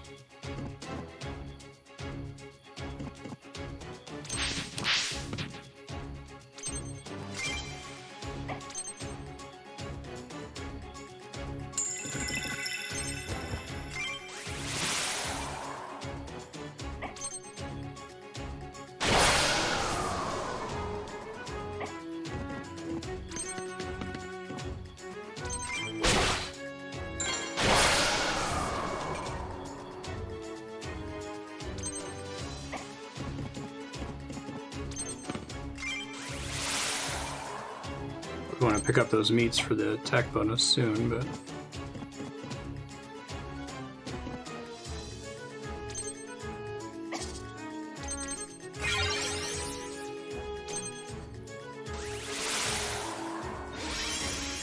so I'm only going to get the chain to those two, and the bird's going to die anyway because of that, so that was stupid. Oh well. Just figured that I hadn't really been using it up to this point. I thought I could move around the corner there. Shoot, guess not. So I think I had her hasted last time.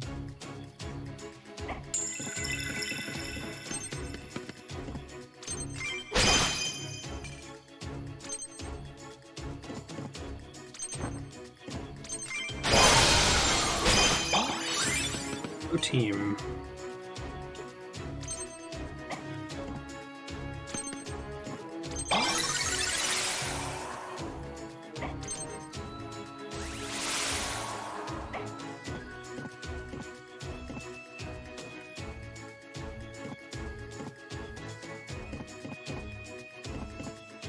I guess I can delay still to try to help her out here.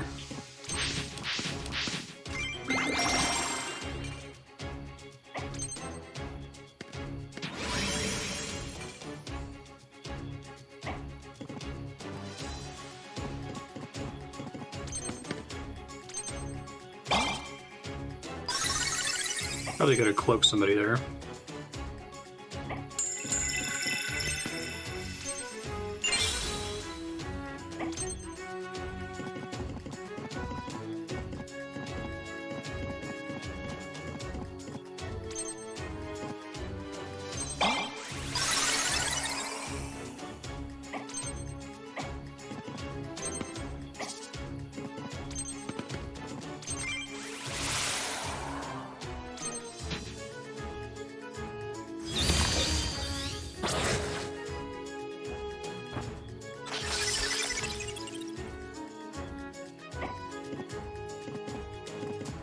Oh, really?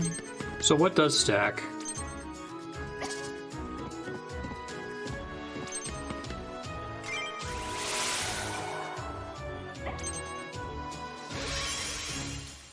Like, obviously they're stacking mana barrier.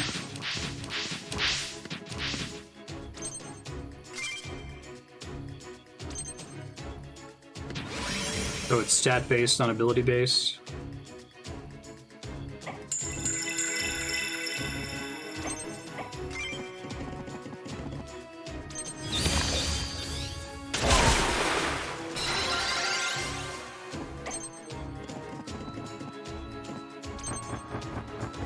Once they're hasted, they're just hasted until another status effect replaces it.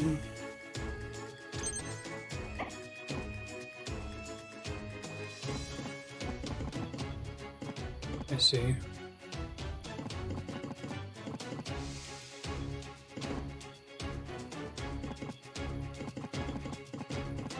So that's an enchant or a curse, right?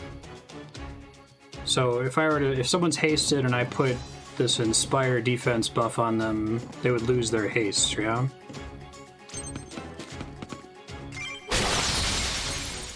Okay.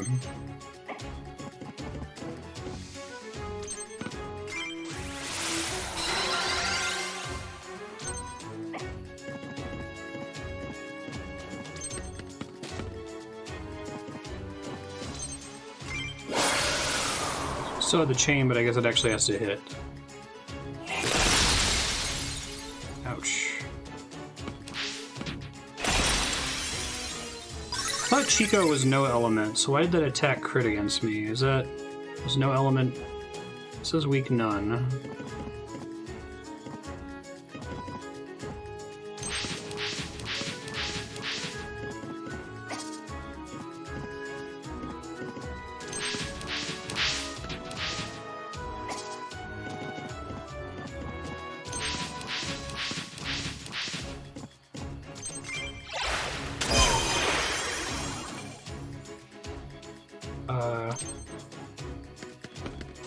Yeah, 1 second, but I thought it was the Harpy that hit Chico, and then it said Chico got crit, but I was under the impression that Chico would be immune to crits.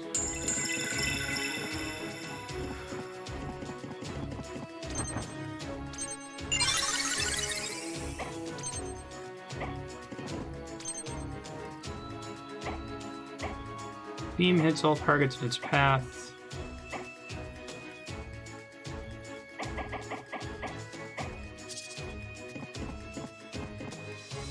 But if there is such a skill, it's deterministic.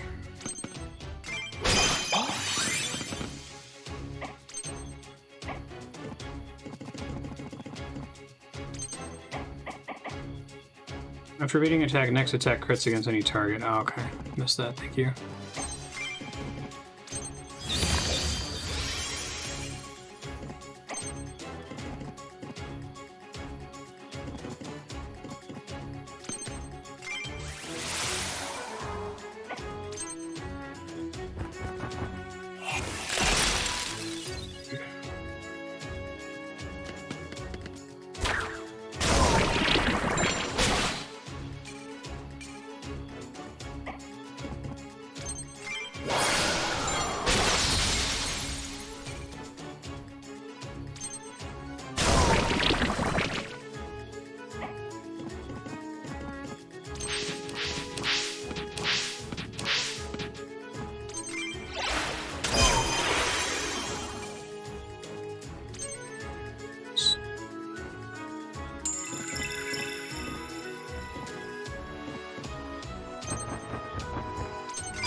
And this Wrath stacks, because it's a stacking thing, the plus attack, it's not going to override haste, it looks like.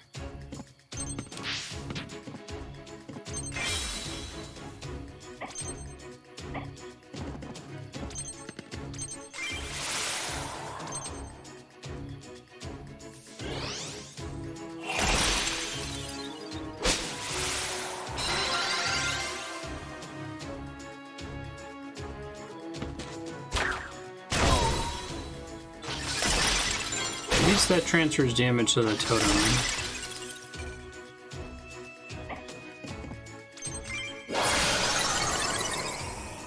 Skill enchant.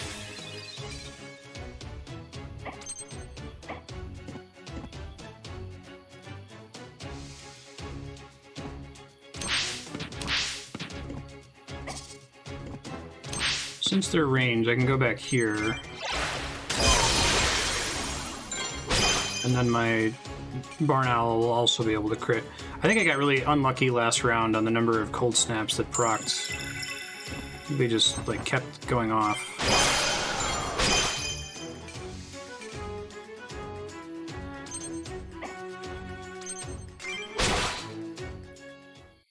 Yay, first try.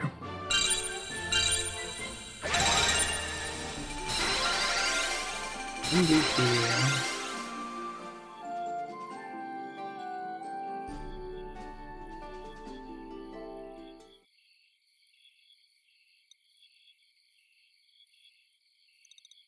Please don't kill me. The necklace is yours.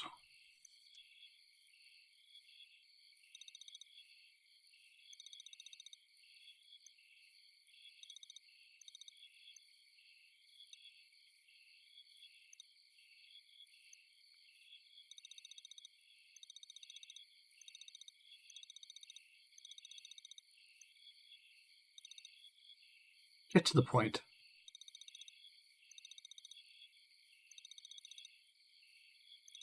Basilisk Emerald.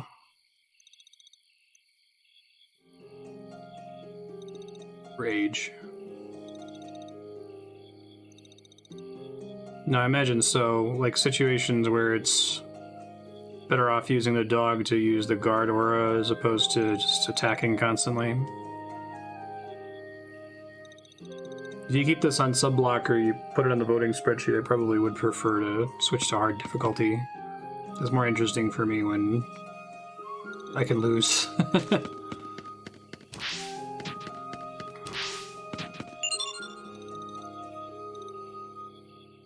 Is this game still getting patched, or is it basically done? I don't know what I'd envision, but I'd like it to signpost elemental weaknesses just on the board better, or maybe have that be a setting that I can opt into. Like, I almost don't care what the enemy's elements are. I just care what they're weak against and whose asses they're gonna kick, right? I guess the symbol is supposed to accomplish that once you have the table memorized, but... What do I want this?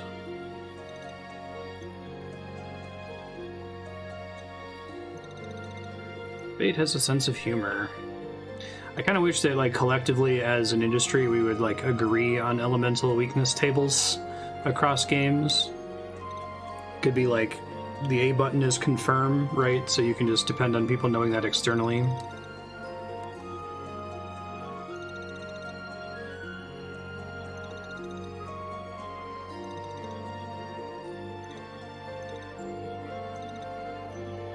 One of these days I'm going to play a game where water is weak against fire.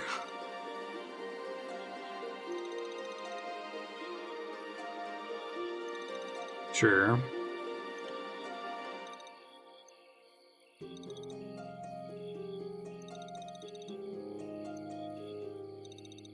Oh no, I wasn't making a serious... I don't think that's a reasonable thing to ask. But it does mean that because other video games exist, any one game system is harder to memorize. So you have to keep tracking around, okay, in Fate Tactics, ice beats wind, or wind beats ice, or whatever, right?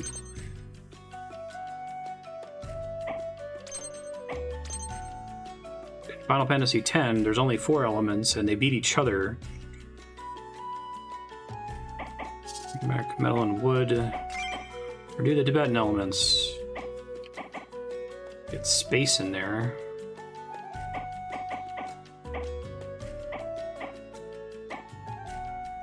Earth attack, steel critical damage, wind and electric. Which I haven't really seen electric units yet, I don't think. Attacks appear instantly under target location. That's describing their basic attack. So what's the deal with appear instantly? Like, is there an attack that doesn't appear instantly? Chance to curse.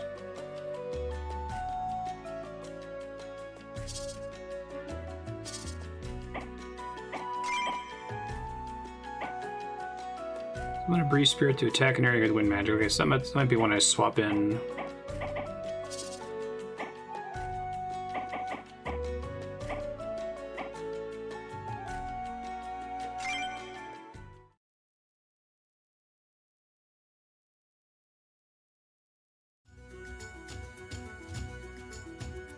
Really interesting. It's a cool setting concept.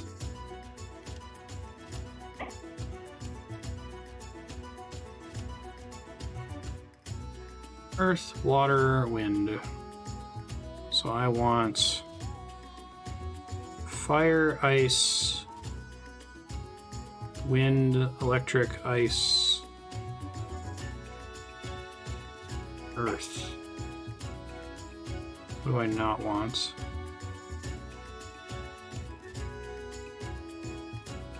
Don't want earth, ice, fire, or water. That's at some point you probably know the best way to lay those out.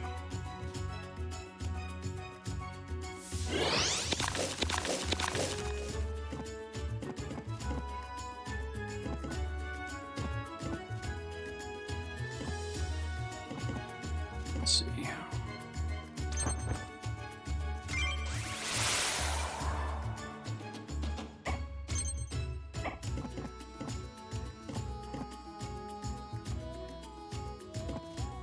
Okay. So I don't have to consider the complexity of every unit on the battlefield.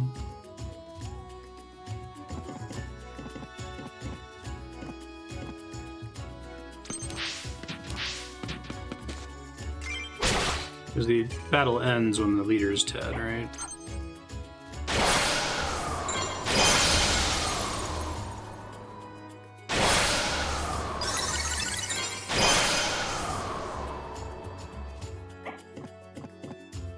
Oh, they get access to a reactability. I don't think I appreciated this before.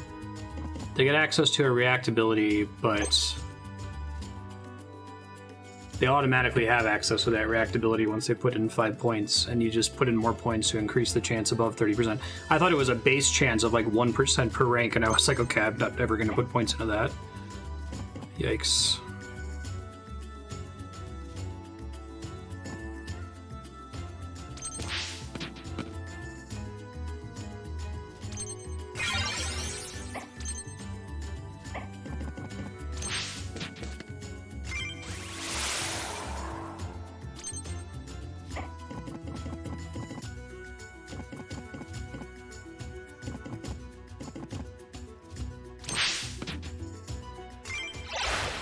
Evil Bunny. Bird's Eye boost is pretty sick.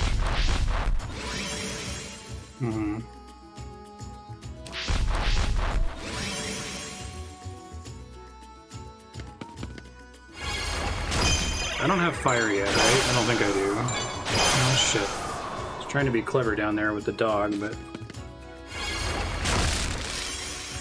I didn't consider how much I'd get my ass kicked. That's a nice way to make you feel like you should go into flanking range so that you can combo a bunch of dudes, but not making that risk-free.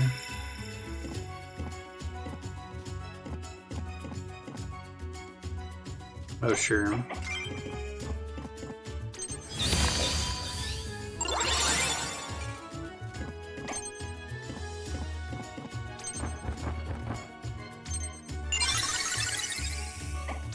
True Sight Talisman.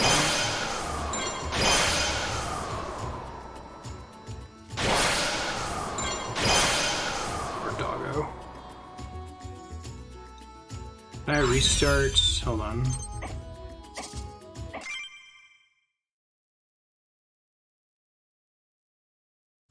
This Doggo has a really high jump stat by default, huh?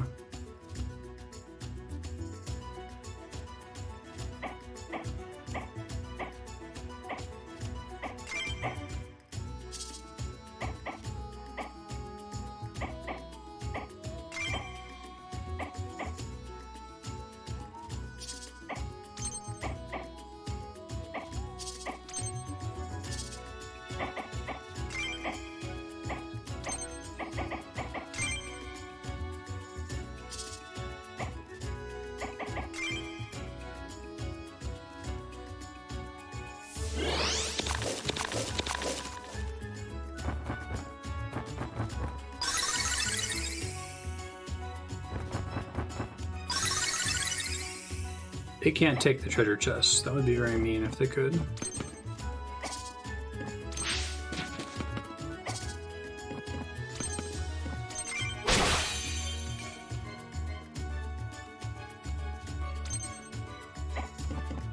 Sure.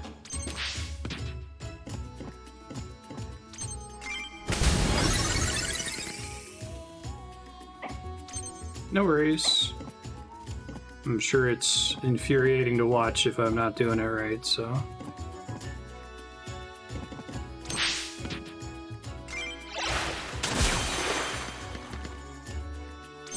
Yeah, you make the mistake enough times, right?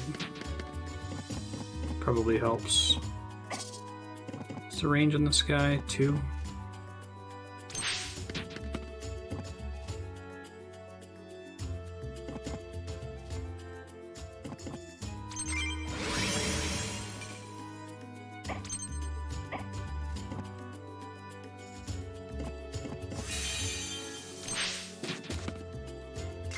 Definitely learning more and more that, like,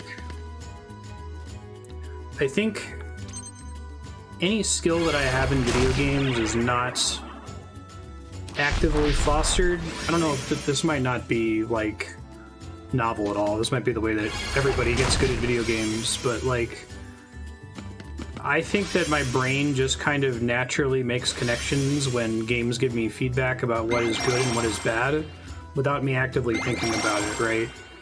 So I started thinking of this when we were playing Sacrifice the other day. That's like, wow, I'm playing this game not like garbage.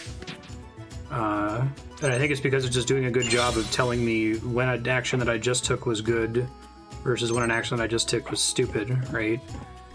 And so I think that's probably why, like, Soulsborne games I am decent at, because I feel like after playing it for a while, I get a pretty good automatic brain sense of what's stupid and what's smart, for lack of a better word.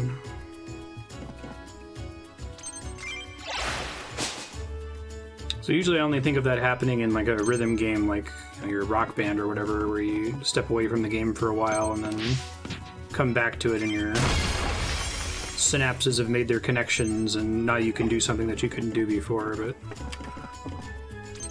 so I think I struggle more with games that don't have as much feedback, that are expecting me to like pay really close attention, right? And like really spend a lot of time thinking about it instead of just reacting intuitively to stuff, if that makes sense. I think it's probably a bummer because it probably makes me less likely to enjoy games that are more dependent on like thinking hard about what you're doing as opposed to just letting the game build the niche that you end up playing in. I mean, I would expect that RTS games are probably that problem for me, that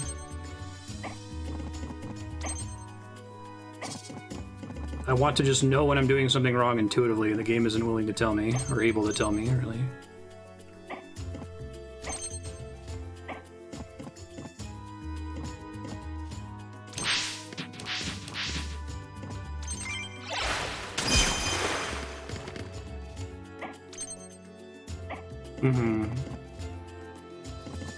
I think that we've talked about time to death a lot. The timing of the feedback is really important too. Like,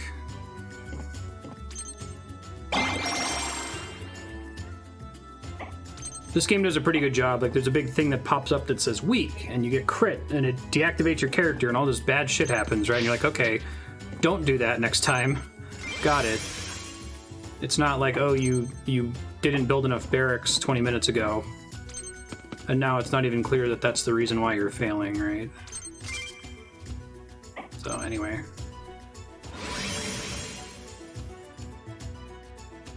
My point is just to say, if the game is like this and it's doing a decent job of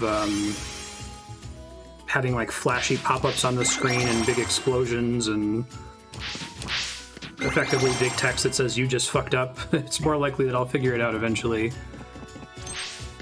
than for something like an RTS where I'd like physically need a person in chat to be like, you idiot, why do you only have one barracks? You need 3 barracks, right? Casualty. That's fine, I can work with that. Casualty. I have to make it a lot harder than Don't send your dog into owl hell, exactly. Casualty. shit. Casualty. Myth was definitely one of those games that I struggled with for that reason.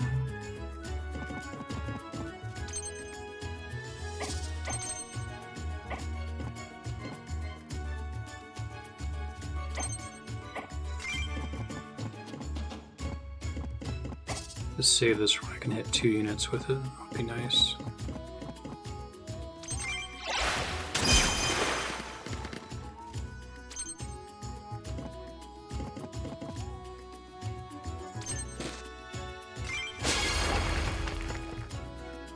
Womp womp.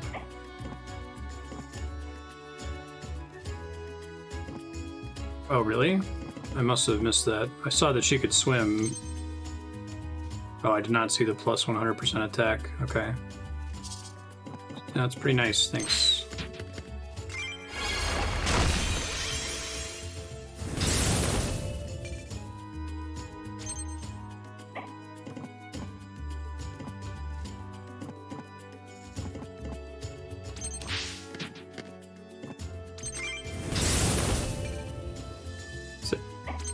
Cloak count as an enchant and removes rage?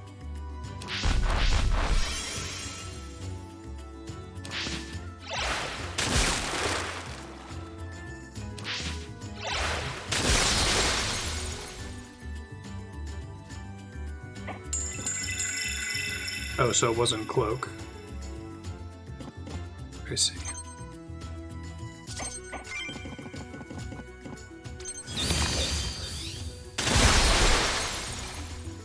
Yeah, so wind will always do haste, fire will always do enrage, and so on.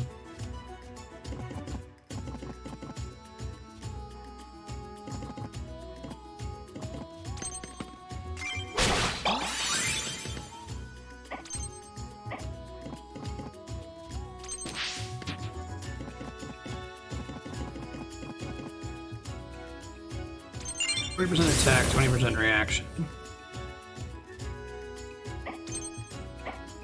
Sure. That makes sense.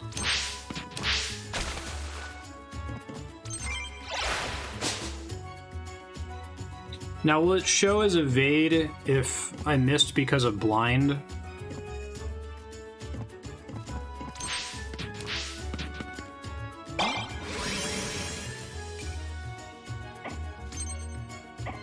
Yeah, no, this game is really, really, really elegant in that way. By using one system to do 2 or 3 things, I really appreciate that. I mean, it's easy enough to like say, oh, here's an extra rule of how flanking works, but you don't need that with the way back attack and facing works, so I'd like to see more games try to do that. It's hard, though. Ooh.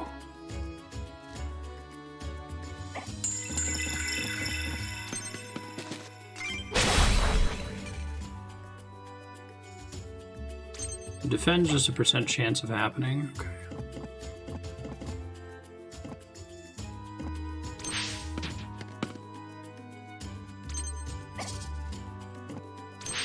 I gotta get her some jump. I don't know if I can get like an equip that does that or something.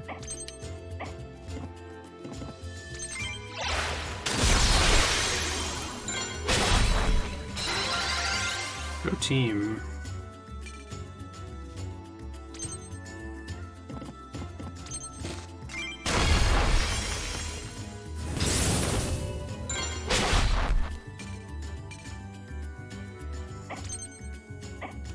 Now they get up automatically after a certain number of turns.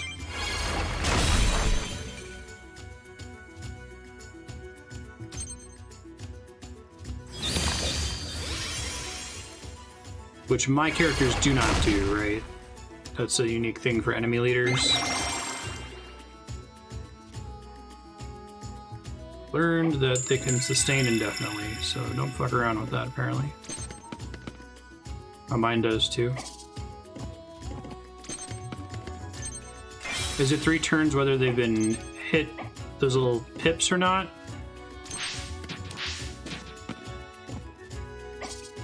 I really need jump for her.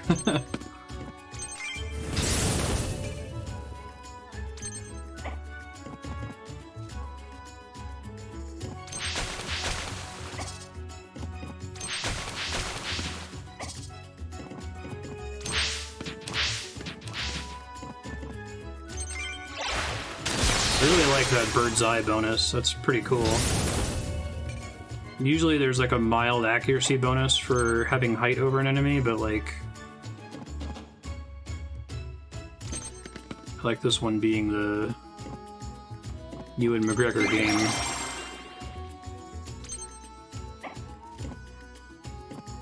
Probably just want to kill this thing that stops healing the boss.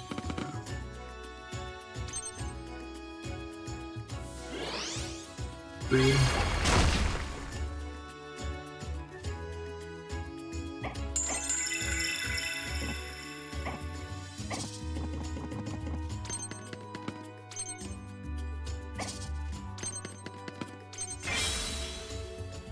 Should be able to finish off the other leader here with the squirrel's turn, I think.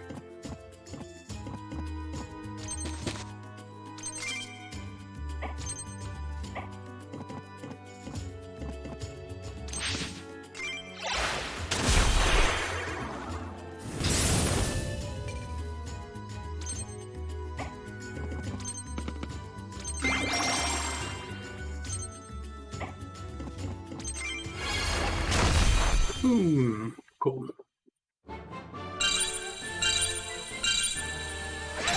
I think building the combats around defeating leaders is really smart as well.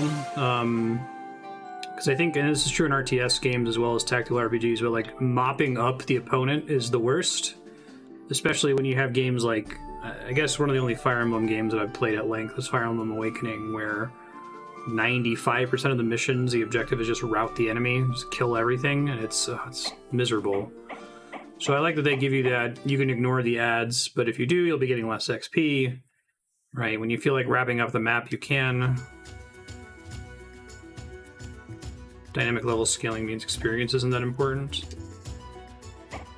I guess experience is still changing the way I've allocated my capability, though, right?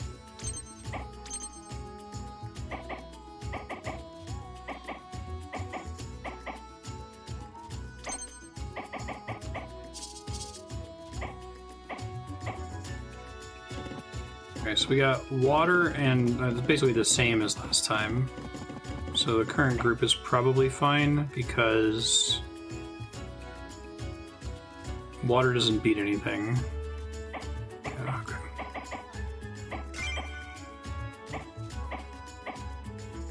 True sight. Wind doesn't beat anything. I guess it beats water.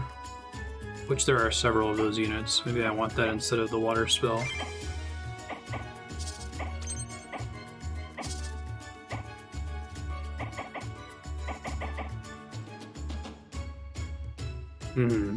Yeah, you customize rather than level up. So the combat math is pretty fixed then, it seems like. So what is the level scaling with... I gotta articulate this question, hold on. So, plus 50% attack. If I have that on all my units, does that mean the enemies are generally going to get plus 50% defense? Or is it just kind of like, I'm just saying how I want to balance the units against a neutral? Like if I put 0 points into stats, would the enemies scale as though I had these points available? I'm trying to like imagine what if the scaling is like, you know, World of Warcraft scaling where all the numbers are fake and it's basically just percent health.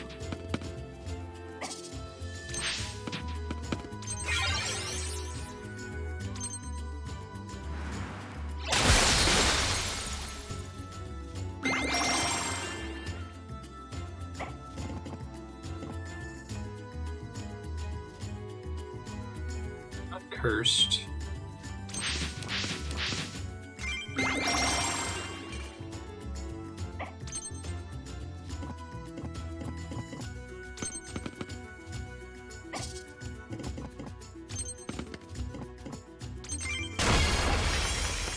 Did not root.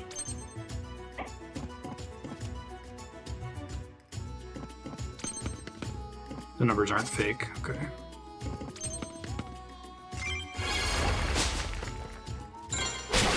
Yay! Combo.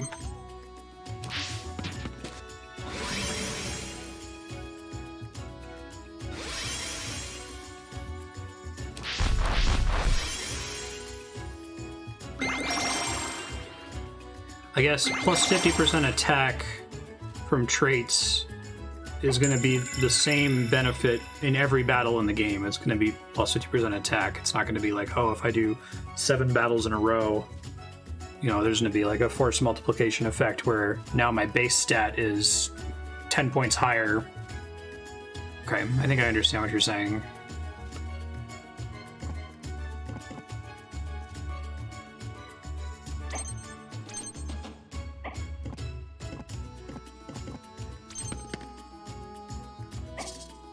Weak against water, so probably should have switched her off fire, maybe? But I think the theory was like, oh, the boss should be weak against it.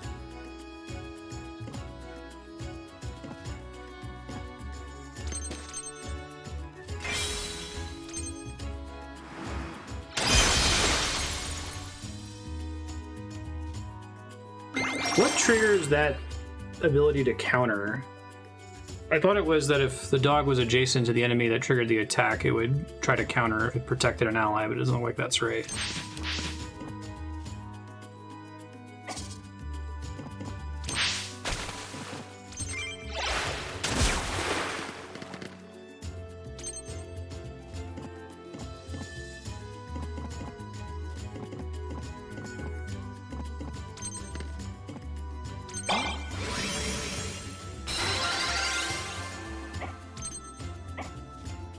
How does XP work for the summons? Because they don't get traits, right? I don't think I've noticed that at all until just now. He takes a hit, he teleports to that square. If the attacking enemy is adjacent to that square, he counters.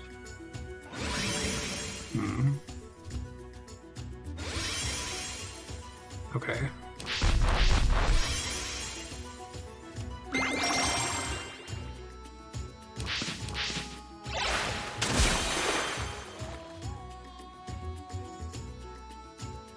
Okay, so the dog counters not based on his origin tile, but on the tile of the attacked creature. So he basically gets to counter as though he was in that tile, or he was the one being attacked. But not if he... Okay, that's why I was confused, got it.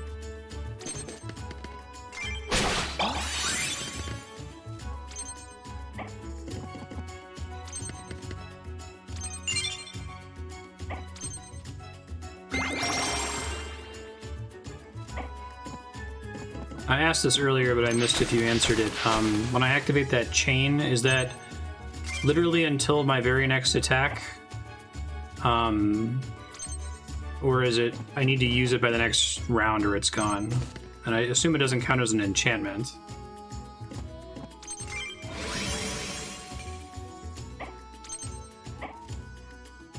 So if I activate chain, it's on me even if I don't attack for the next 4 rounds.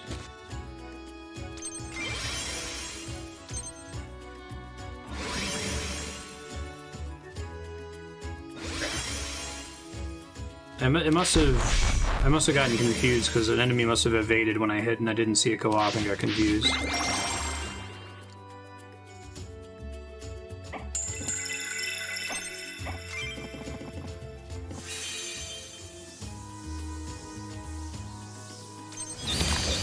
Kill the healer.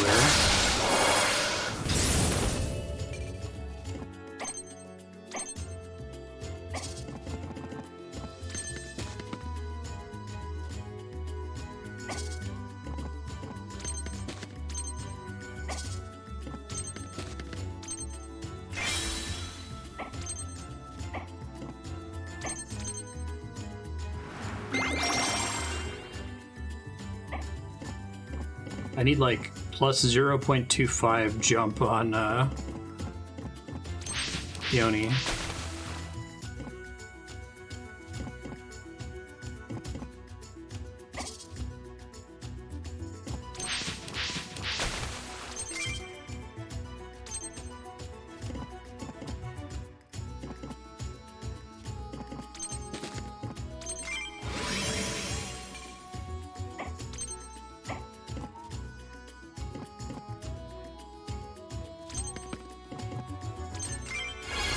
Hi, healer.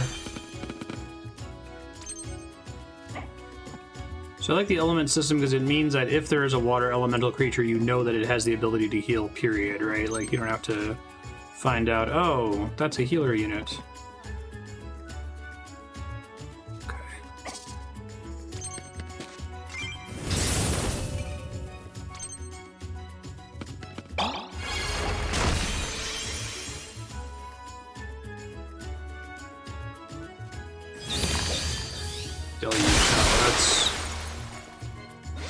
Consider that as possibility.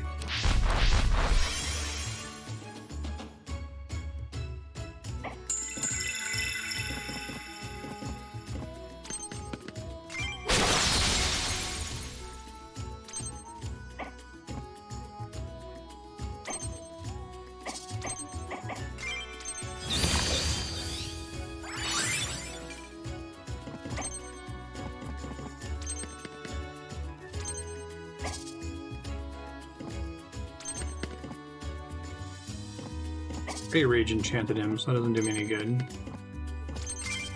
I already have that active, but... Ouch. Oh shit, so what happens when she falls? Oh, okay. So if she gets knocked into water and she can't swim, it just counts as an immediate knockdown. Shit. Thanks, Tago.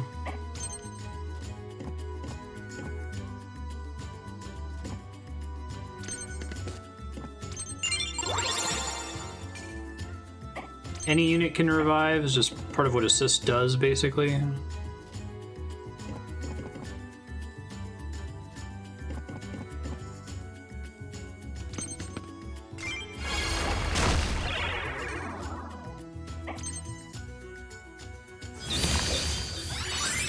Life water.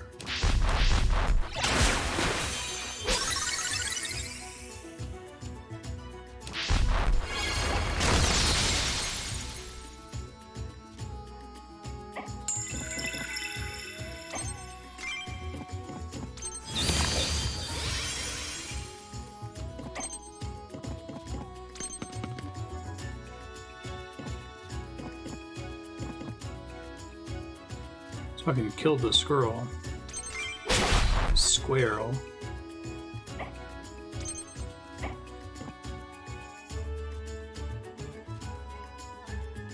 I think she might be able to attack if I delay. Oh, that doesn't happen. Shit.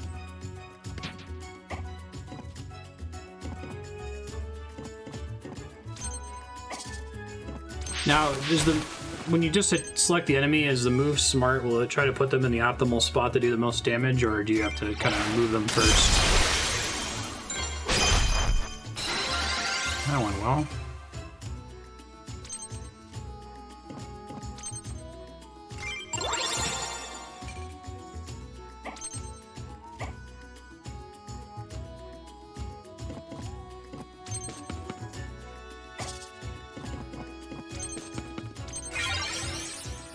Just goes on the shortest path. First of all, how dare you? Uh-oh. Oh man.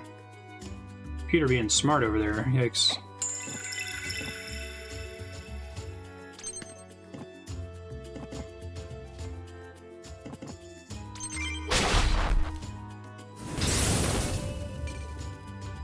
I probably should have hit the other one. It's not going to chain because of the distance problem. And it's weak against water, so that's not very helpful.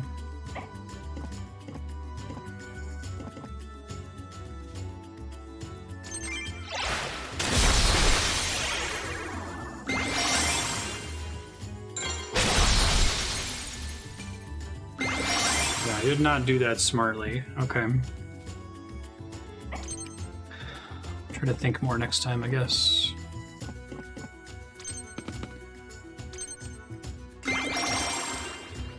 So their weight ability is not element bound the way that their assist ability is. Because I have 2 earth units. One of them, their weight ability is assist power up. The other one, their weight ability is they like shield themselves or something.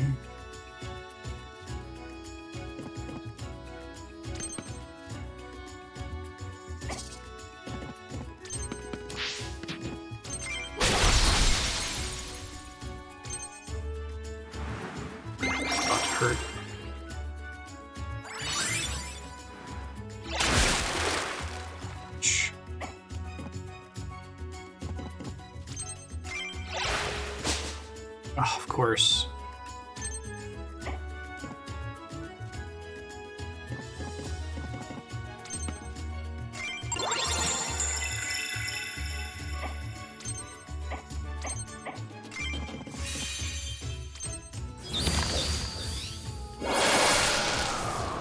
I think she no longer has her chain, right?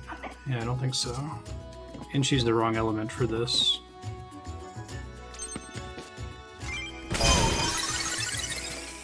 No, I killed one of them.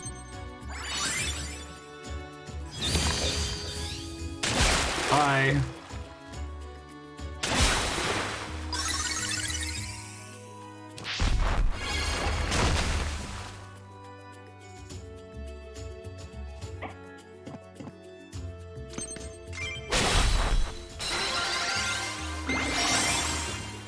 Level 10 leaders learn Ultra skills. Ultra increases when landing attacks and getting hit. When Ultra is full, Ultra skills trigger during an attack or assist action.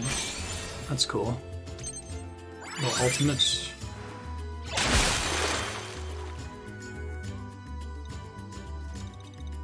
We'll finish without you, it's fine. This is fine. It's completely fine. 17% evade. Oh, that ad can still pick them up, right? I was hoping for a route there.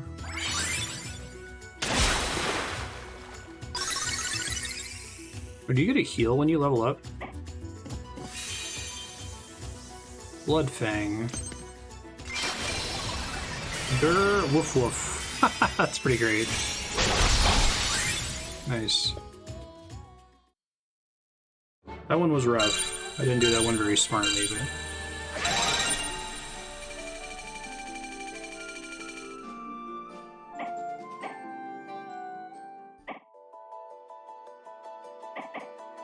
Let's take a look. What's going on here? Now I might want to move some of these.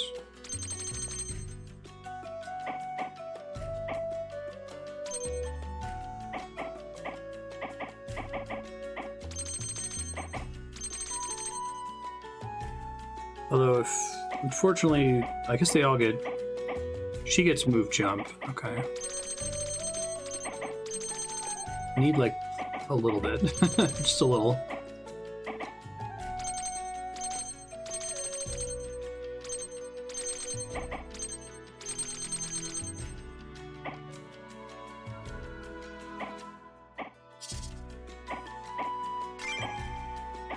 You summon Grumble Bunny, heals, arc. Okay, so I'm kind of seeing the way that they create a unit-ish.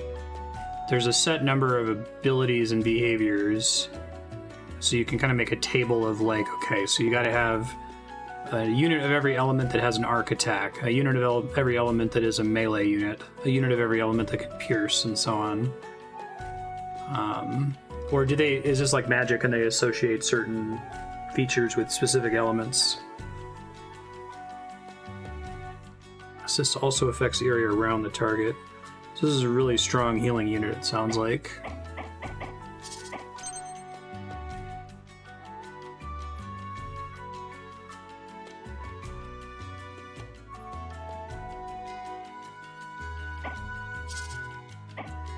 Do I get more summon allocation points at some point?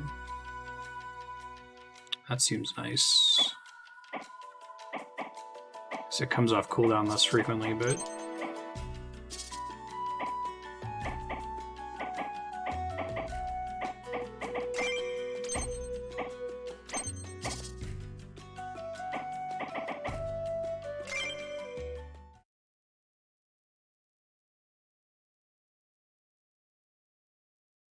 Is anyone noticing any drop frames? I mentioned that since I'm streaming above the recommended bitrate, I can't really depend on my stream health square in OBS. It's usually supposed to be solid green, but it's basically permanently yellow or orange. Today it's been red all stream.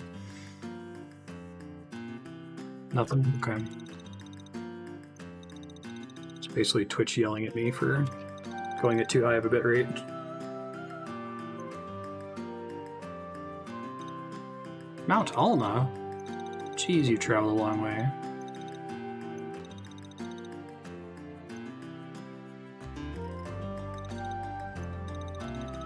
What's going on in Hokkaido? Ash Elves.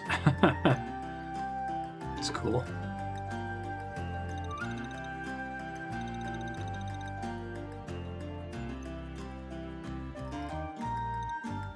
A witch?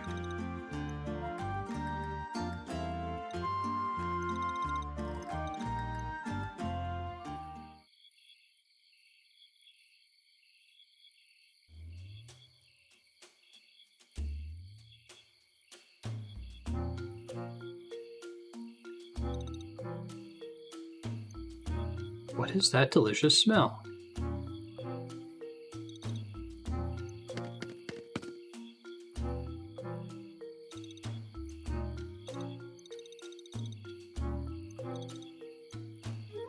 I travel too.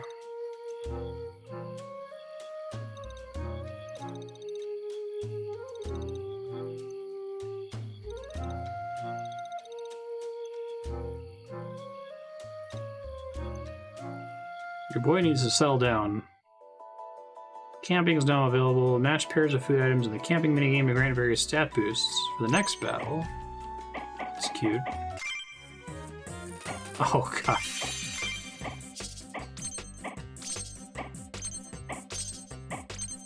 So I lose once a certain number of the evil things are revealed, the rotten fruit.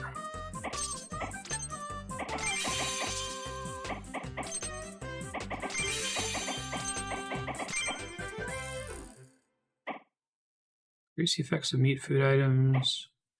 Increase the effect of sweet food items. Massively increase the effects of insect fish food items. There's plenty of meat on this board. Oh, okay, it tells you. Oh, I can activate multiple of them? Okay. So I got both, basically.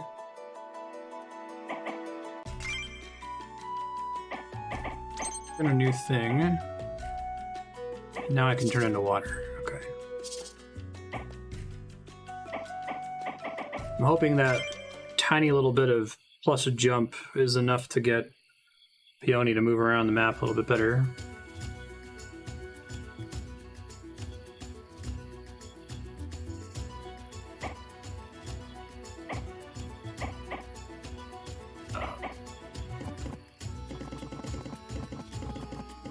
Wind, earth, and water, but there's only one leader, and the one leader is a river troll, which is water.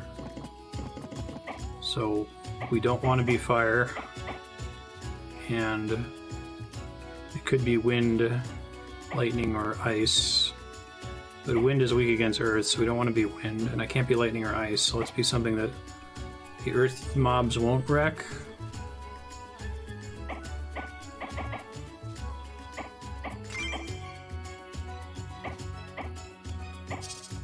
Sure.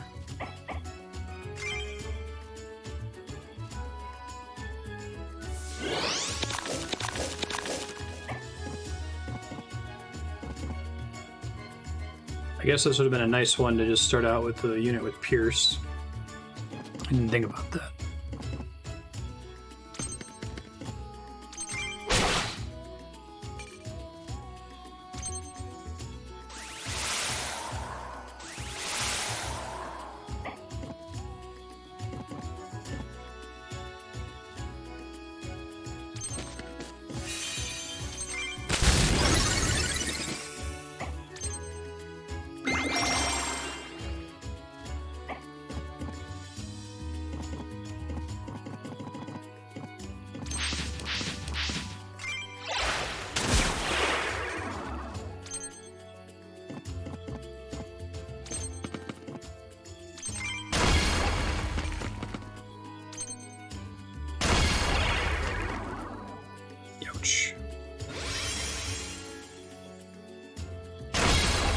I can see them doing elemental variants of like every creature in the game as well, which is smart.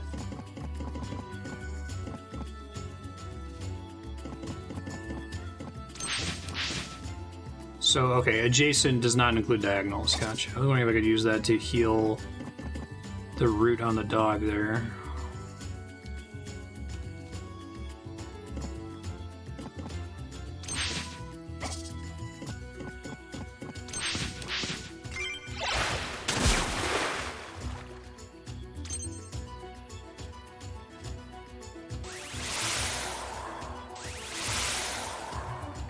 My weight ability gets disabled while I'm rooted like that.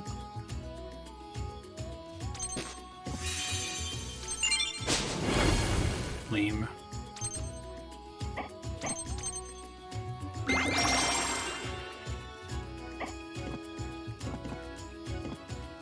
Might be too far away to do the thing I was gonna try to do before.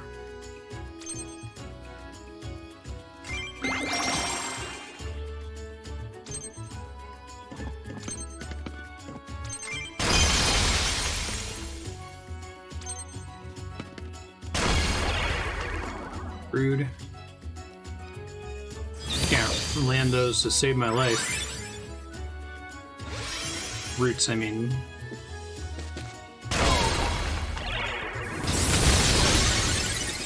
Oh, nice.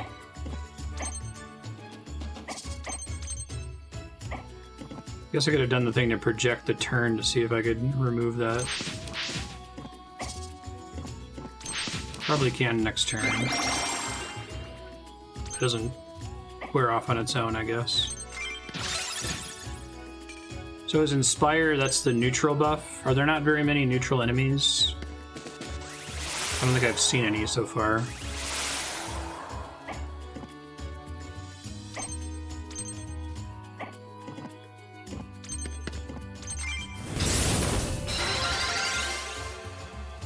So much for AoE heal.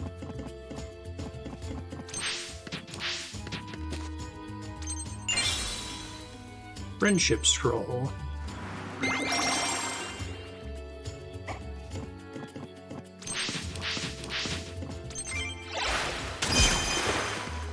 Suck it. Fake creatures all have elements.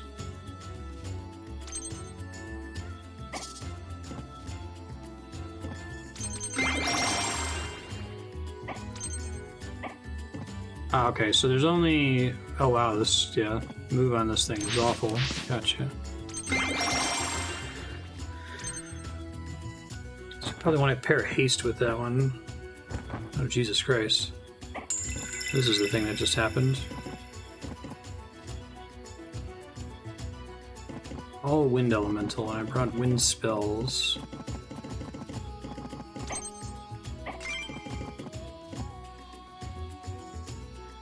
They don't resist their own element, they're just not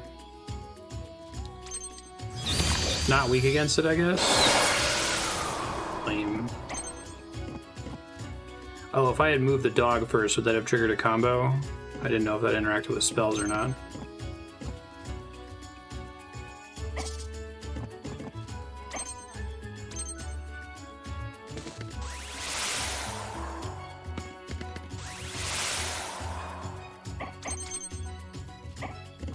Okay. I feel less silly then.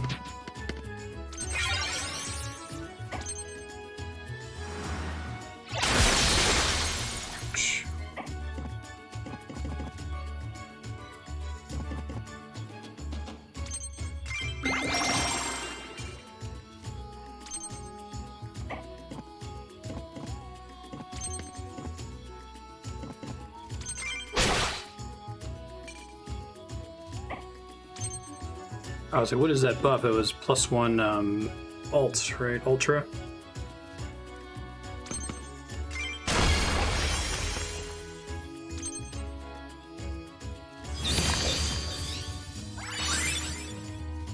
How dare you? Only I may do that.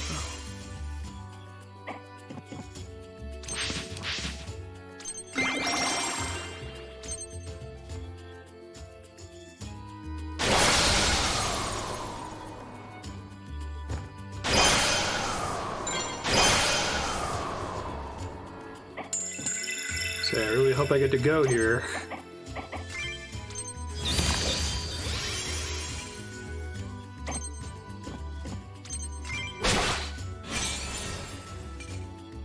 We're ready. I'm facing the fairy thing, which should help a little bit. I was hoping it would stay next to me there. Oof.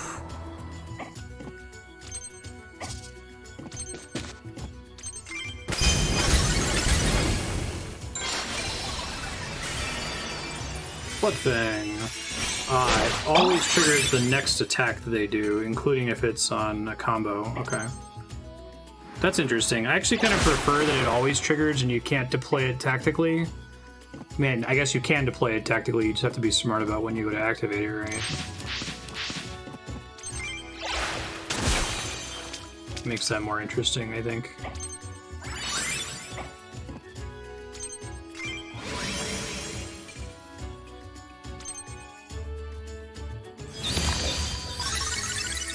That river troll is going to be so buffed by the time I finally get to fight it.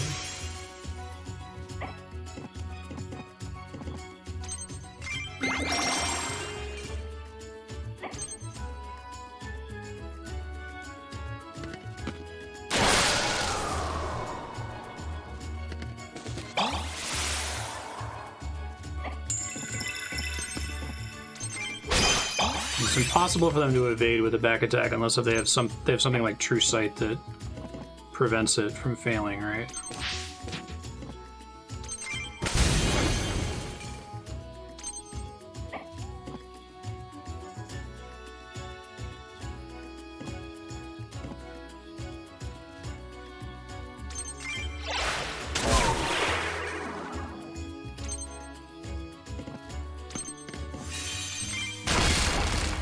That's better.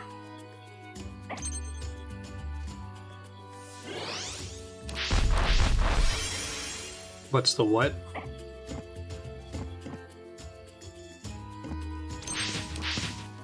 Untouchable. Are the drops completely random?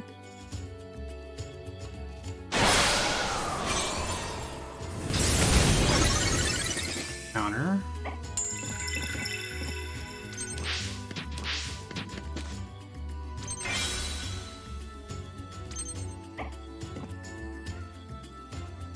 No, I thought, maybe I misunderstood True Sight, but I thought it was if an enemy has an evade percentage, then if they get back attacked, the evade percentage is ignored, but if they have True Sight, they're still able to evade even if they get back attacked. Is that incorrect?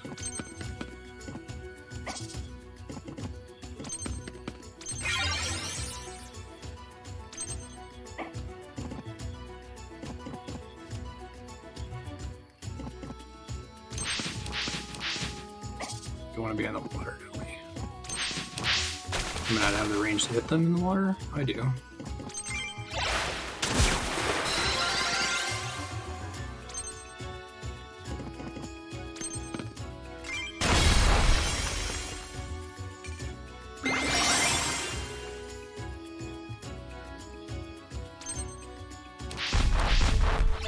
This guy's got an ult as well, interesting.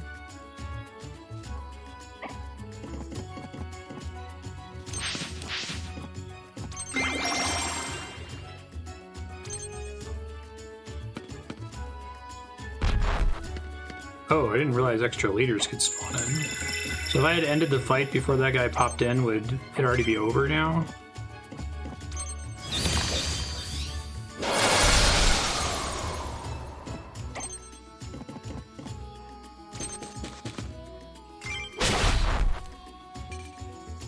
Interesting.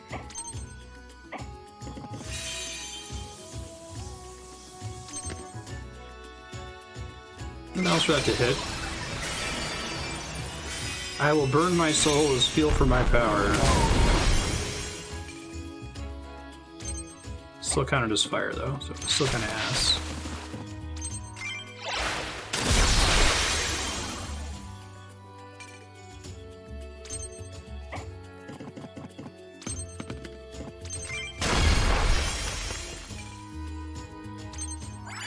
So it'll make it into an ultra assist. Maybe I'll do something differently.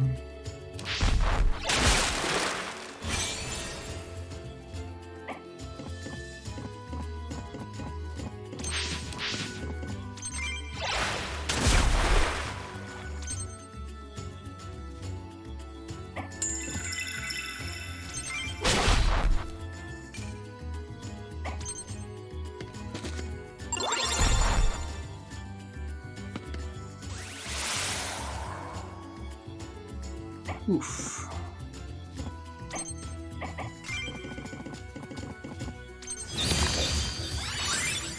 Just get ahead of that one.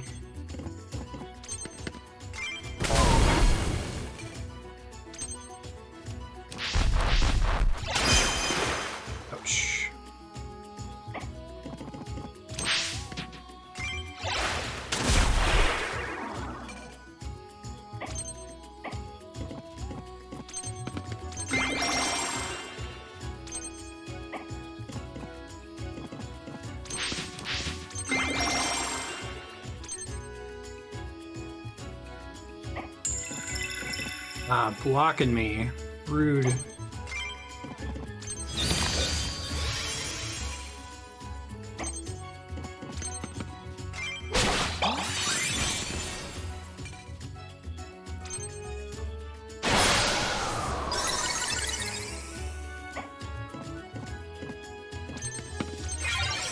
I get there in one turn. Stop that shit. So does each enemy leader have access to spells, or do they still have the same one spell per round limit? Do they need to have a leader that's up to cast a spell? I guess they will always have a leader up, otherwise the battle's over, so...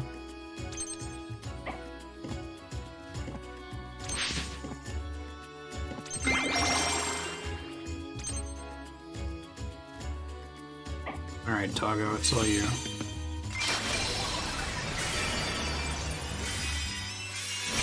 Spells are displayed next to the portrait. Okay. I like that ultra mechanic. It's clever.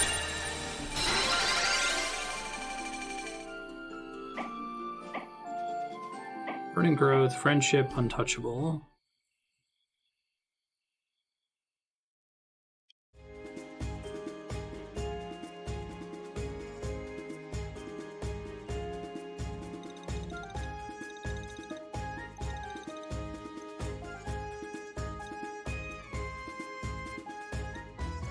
The doggo right in the back with the goggles. Scrap metal, mana crystal, copper wire. That's new. Use spare parts, upgraded, craft and upgrade devices. This game does a really good job at gating these mechanics. Mana cycle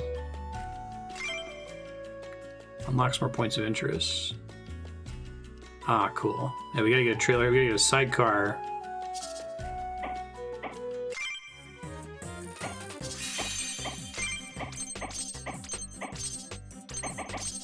Oops.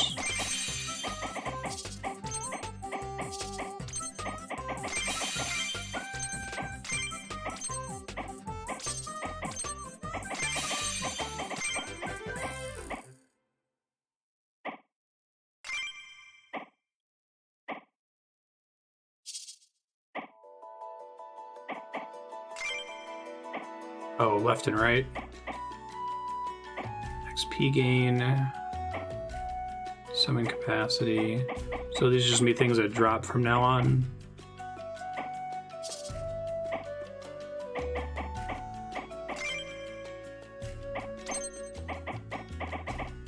So now we can be Earth.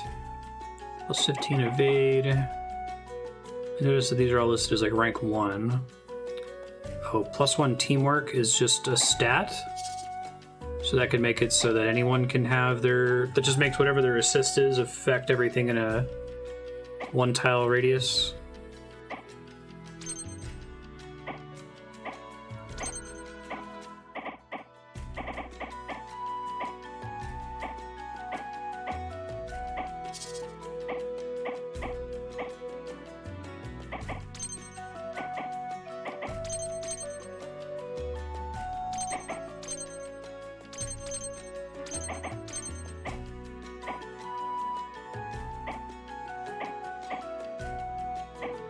What's the mana barrier aura? Units around them have mana barrier, basically? Defense breaker ignores defense, presumably.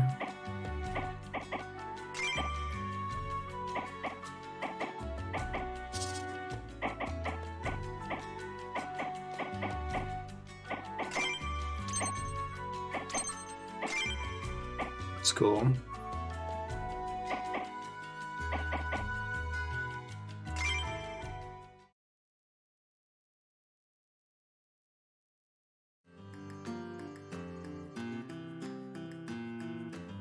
Permanent death down. Oh, which is something she already does, right?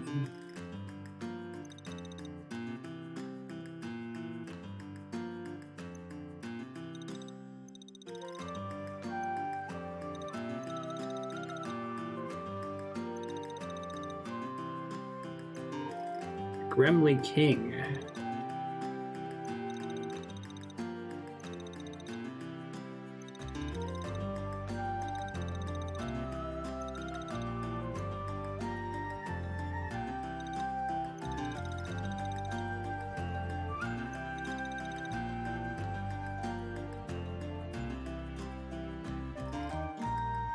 Serp, am I right to read your double carrot emote as like, oh my god, I'm gonna fucking kill you, how do you not understand this?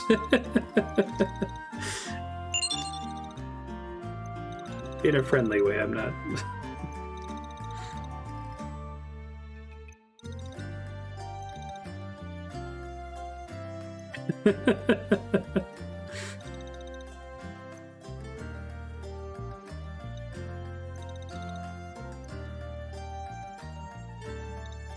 What you're saying makes sense, yeah.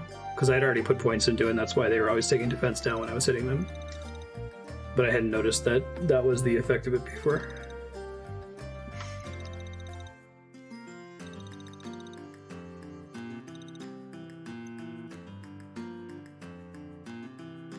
I noticed people started using, I'm glad that there's like pointing up emoji now, because people would use like multiple carrots to mean like this, and I would see them be like, why are they drawing a happy anime face with like 3 eyes?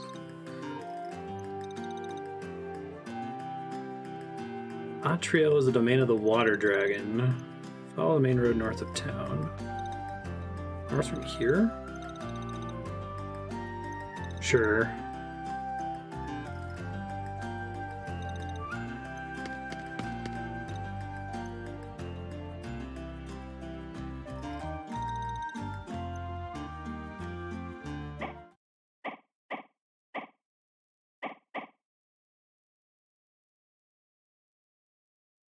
Whoa, cool bird people sprites.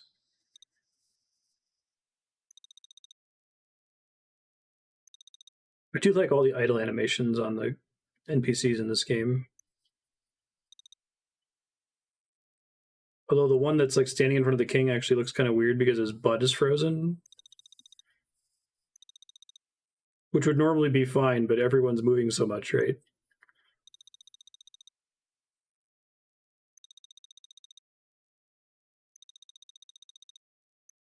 He's in the region.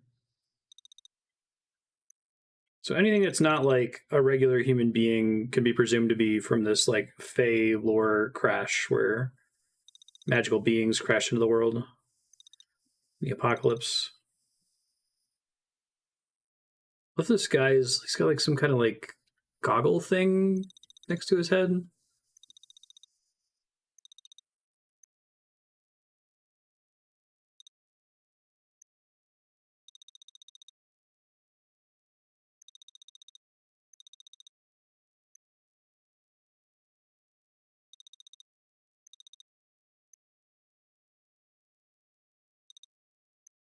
What way? It's not unheard of for witches to be useful in situations like this.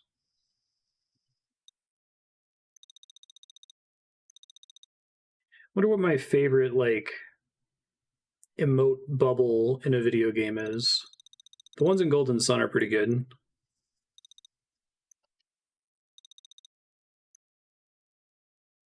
They're all chubby faces in this one.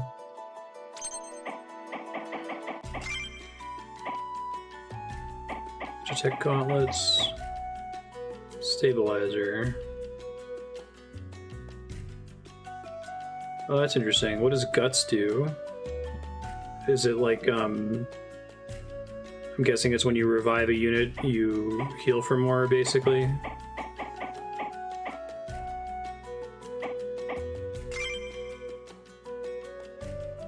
I know XP is kind of a fake idea in this game, but still, it's the principle of the thing. Oh, it's re-raise for summon units. Interesting. I thought it was going to be like when they tried to stabilize a leader.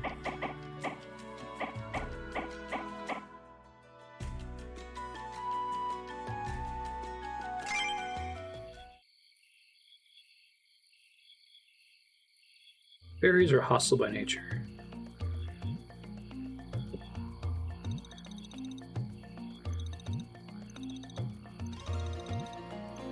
choice but to fight my way through.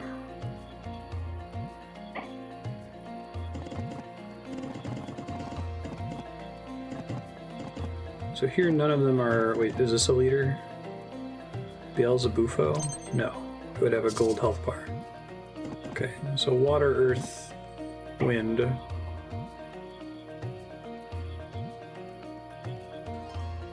Don't be fire.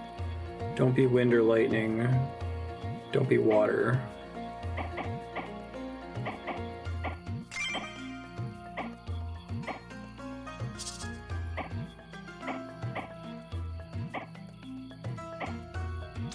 Earth is fine, right?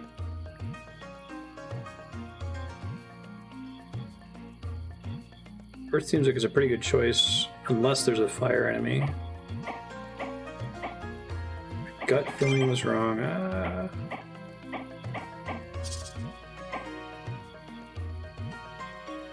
Water is weak against wind, so I can use my wind spell on that group of them if they stay grouped up.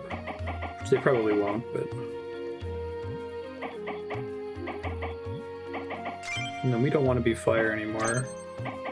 So instead, I guess let's be earth.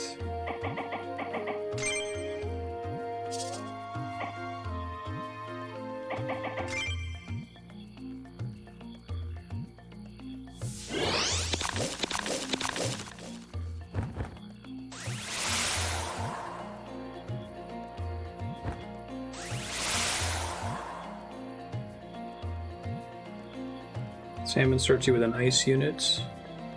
Oh, sure, yeah.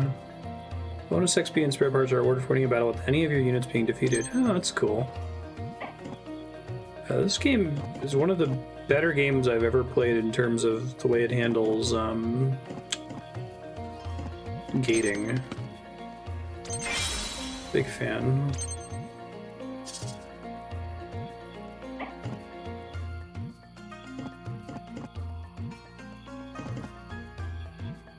So now I'm able to add max barrier via earth.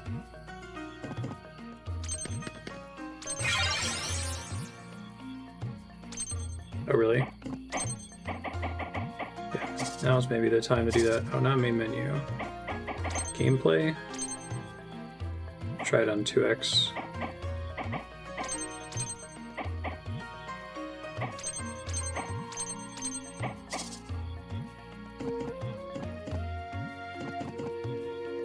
Any idea what gamepad tile direction does?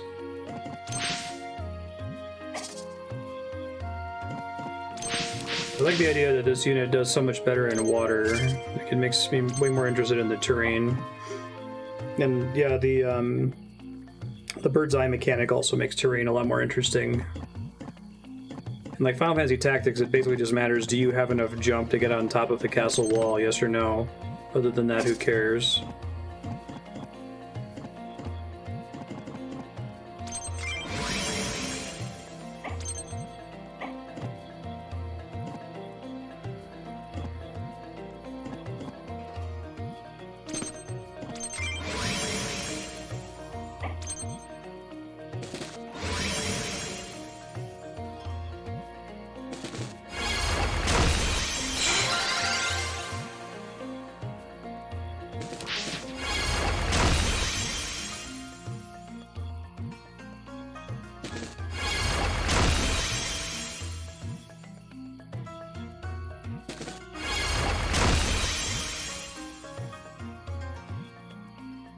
Well, that makes sense.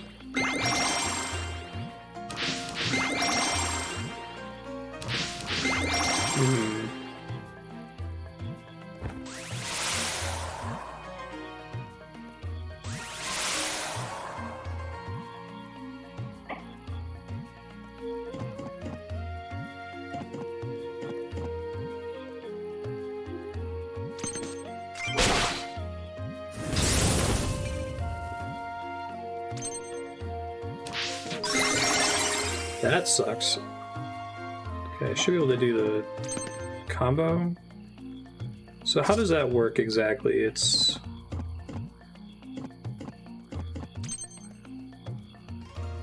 max 3 chain, within a range of 3. Okay.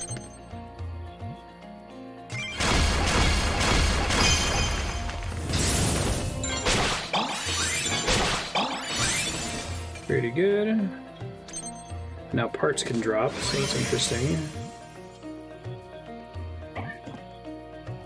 I feel like I consider that a XCOM innovation. Be like, do you want to spend a turn picking up an item on the battlefield? Which is a really interesting way to kind of dynamically scale the difficulty if you're doing okay. Sometimes it's nice to like maneuver things so you can pick up the item and still do something, which isn't always possible.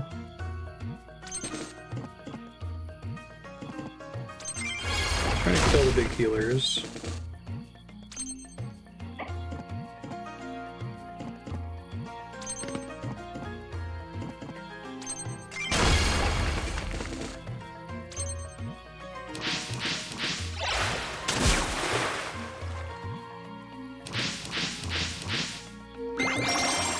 Hoping you would move one tile short. I don't know if I get my wind attack next turn or if it's the turn after that. Ouch.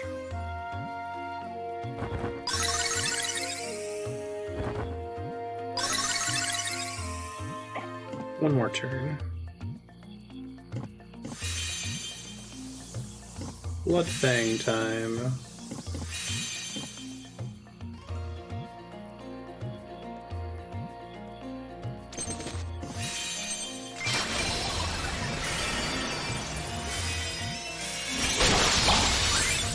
You get him, doggo.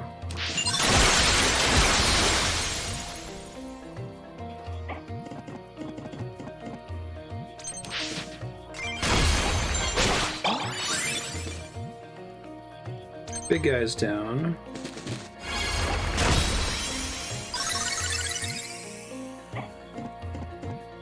Now imagine having 3 units often better than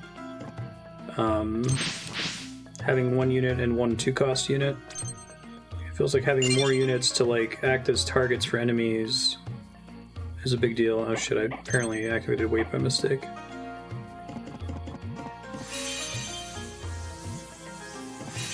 Here.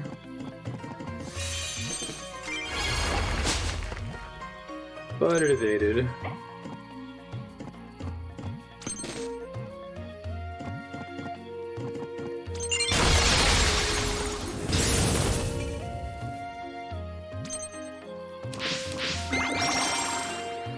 Rude.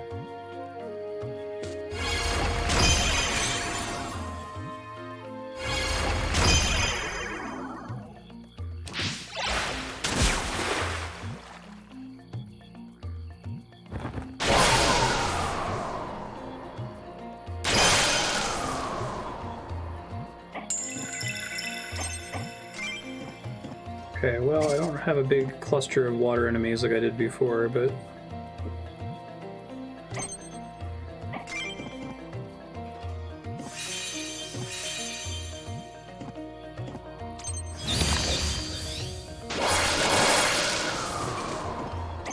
Spell is always cool.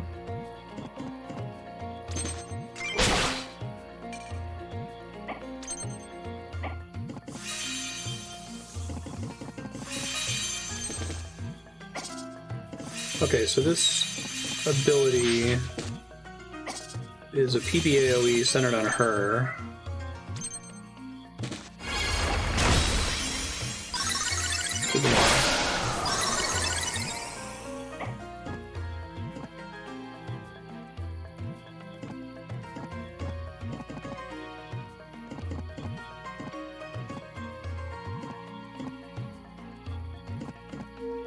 There's no way to rotate the view, right?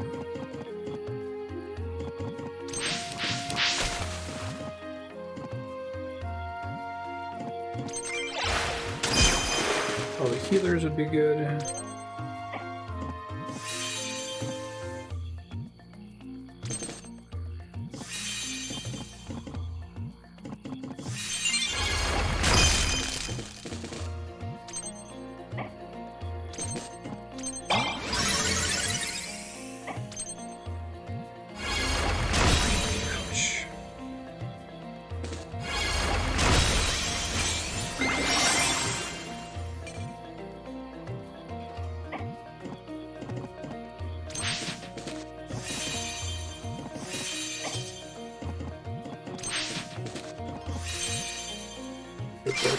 East.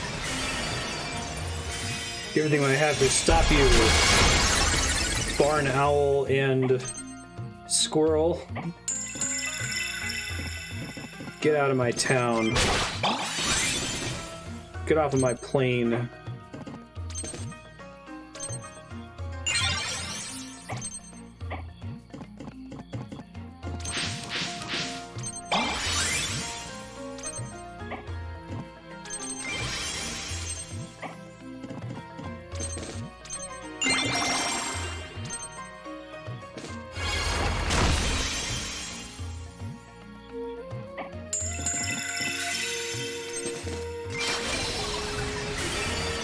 There may have been some loot I left on the ground. No.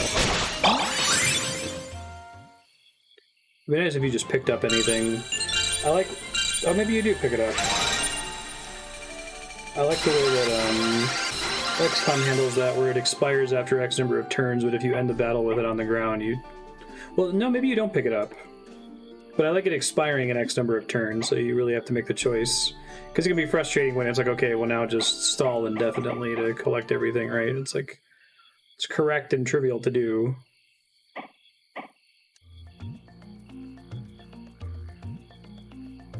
This one looks like it has a leader. Beat all enemies.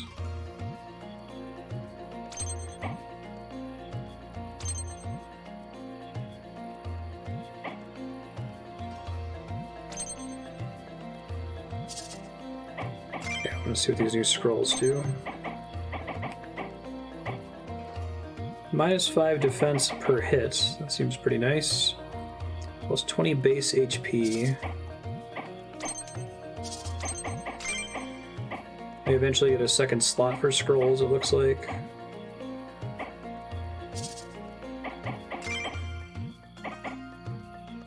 Oh, geez, that one costs 4. Huh. Water and earth. Oh, and some fire for the first time. So fire is bad for earth, although they're pretty far away.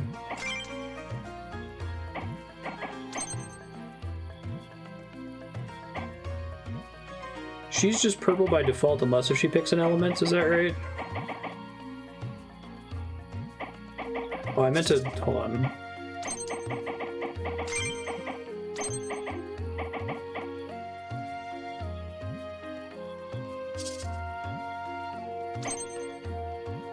No, the enemy has fire though, that's why I'm gonna not be earth anymore, was my point.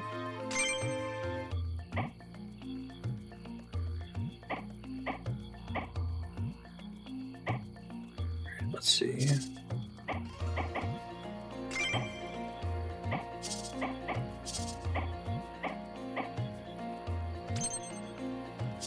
Lots of earth guys though too.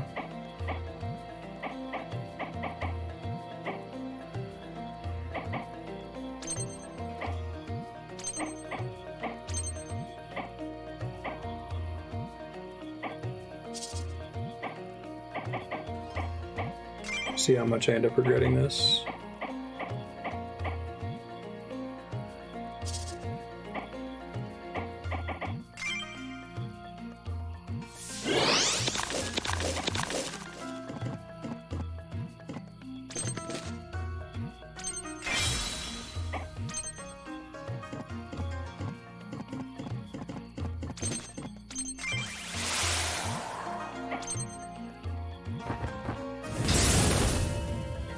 Dragon Matriarch.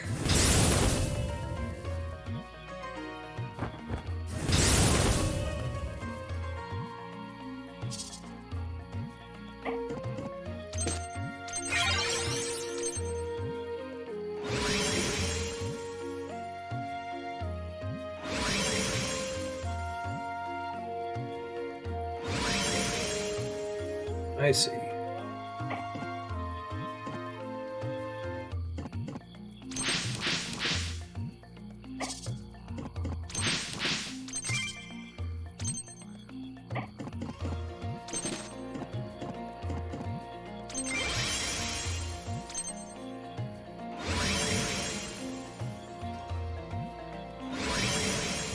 You just keep stacking those buffs, computer.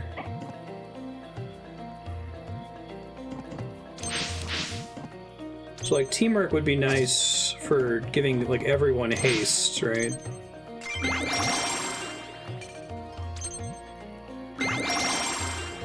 I should have just done bonding. That's fine.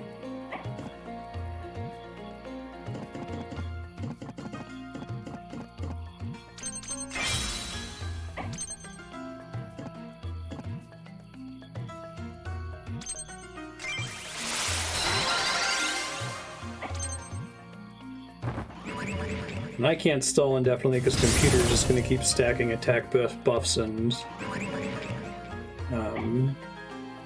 max mana barrier.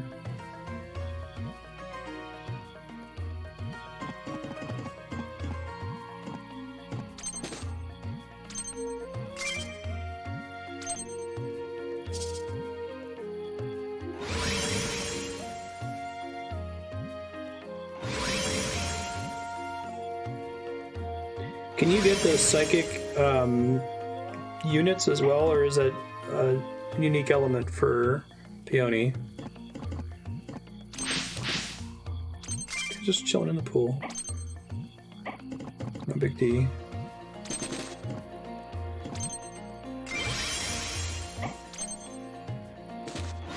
There are arcane units, okay.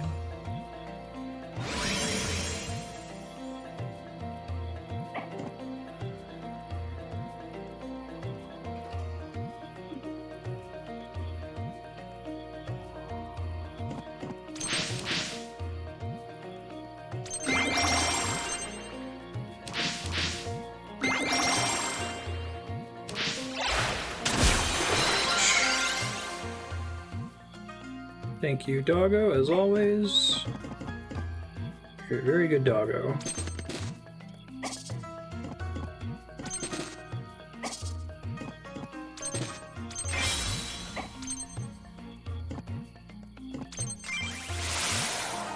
Oh, well, guy definitely needs haste.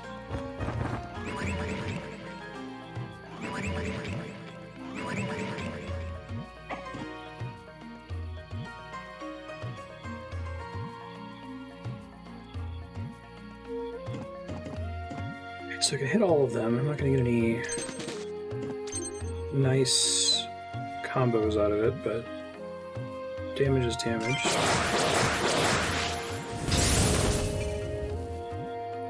Now it'd be nice to be able to do that on the guaranteed crit. So every third time you attack is critical, and that's just a buff that lasts until you attack, right?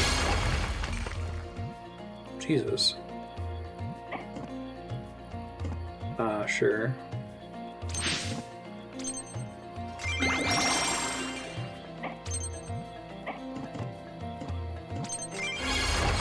one of the healers here.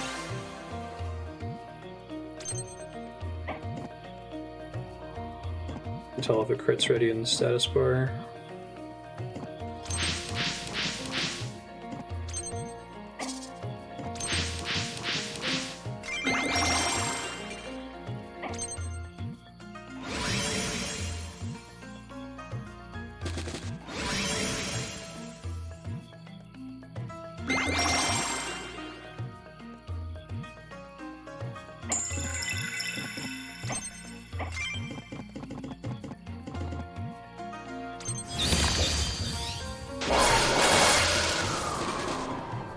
One down.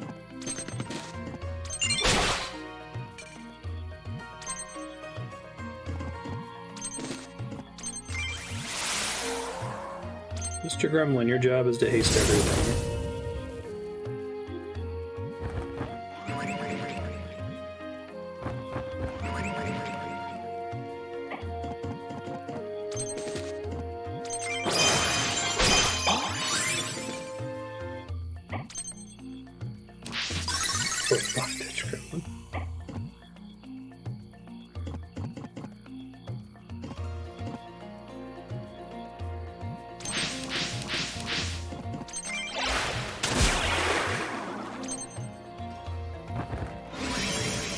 Got about 5 minutes left, but I'm going to see if I can wrap this battle.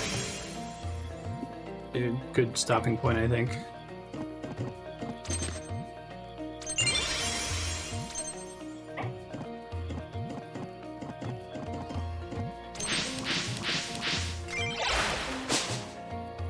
Rude.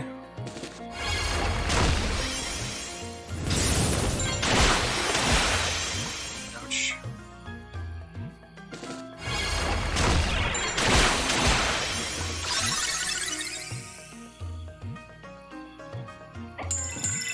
Yeah, this should be easy. Oh, they killed my penguin. Shit. I missed it.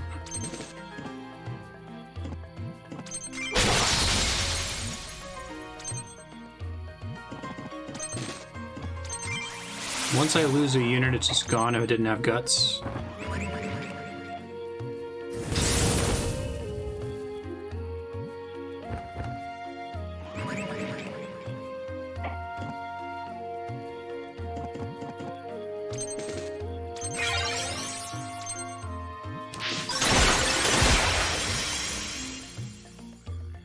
Splash attack is nasty.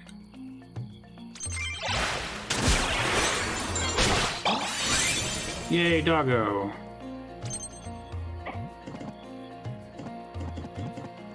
Just watch out for those things hitting me with fire.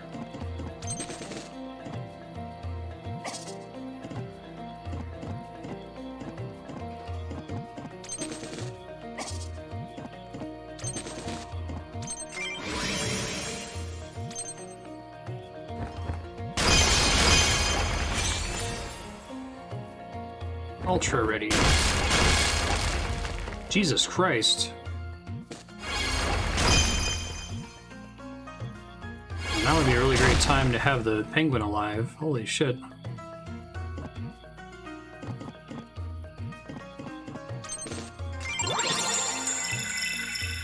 Hope she still has her... They may have canceled her combo and everything else, maybe?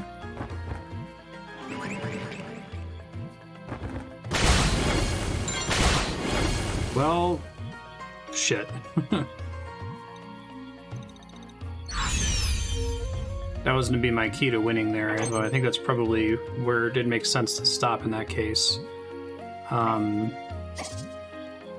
So I can't save in the middle of a battle, right? And I'm not 2 battles in, I don't think. Or is it going to remember that I was in the middle of this battle if I do exit game?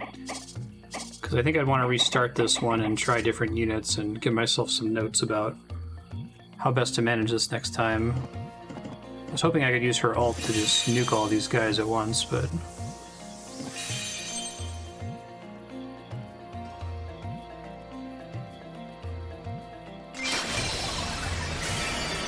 If you do exit game...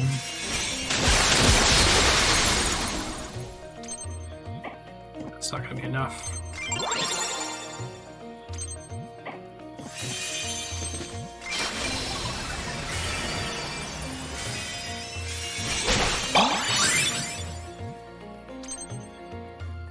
If I cast a barrier spell, I could have recovered a bit there.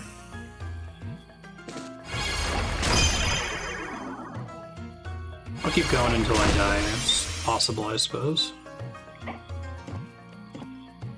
Oh, she needs to be here for me to cast spells at all. I didn't realize that before. Okay. Makes sense, though. Well, that's probably gonna call it. Cool, so Future Marstead, you're in a really tricky battle right now. I'll go ahead and restart it. Lots of AoE damage that you're gonna have to worry about. Be very cautious around the... this big guy over here. Oops. This big guy has a nasty AoE attack, so don't surround him. The dragons both have nasty AoE attacks, and these guys are fire elementals, so they can fuck with your units pretty badly. You might be able to make this work if you make one of these, like, bunny penguin things, because they can do an AoE heal. But last time you tried that, you didn't protect that unit, and it got killed pretty quickly. So if you're going to try that, do everything you can to keep them alive, play conservatively, and probably use Chico to defend. Yeah. There was no way I was going to win after that. I was about to die in the next turn. Thanks for sharing this game, though, Serp. This is cool. I like this. It does a lot of the things I dislike about tactical RPGs are resolved in this.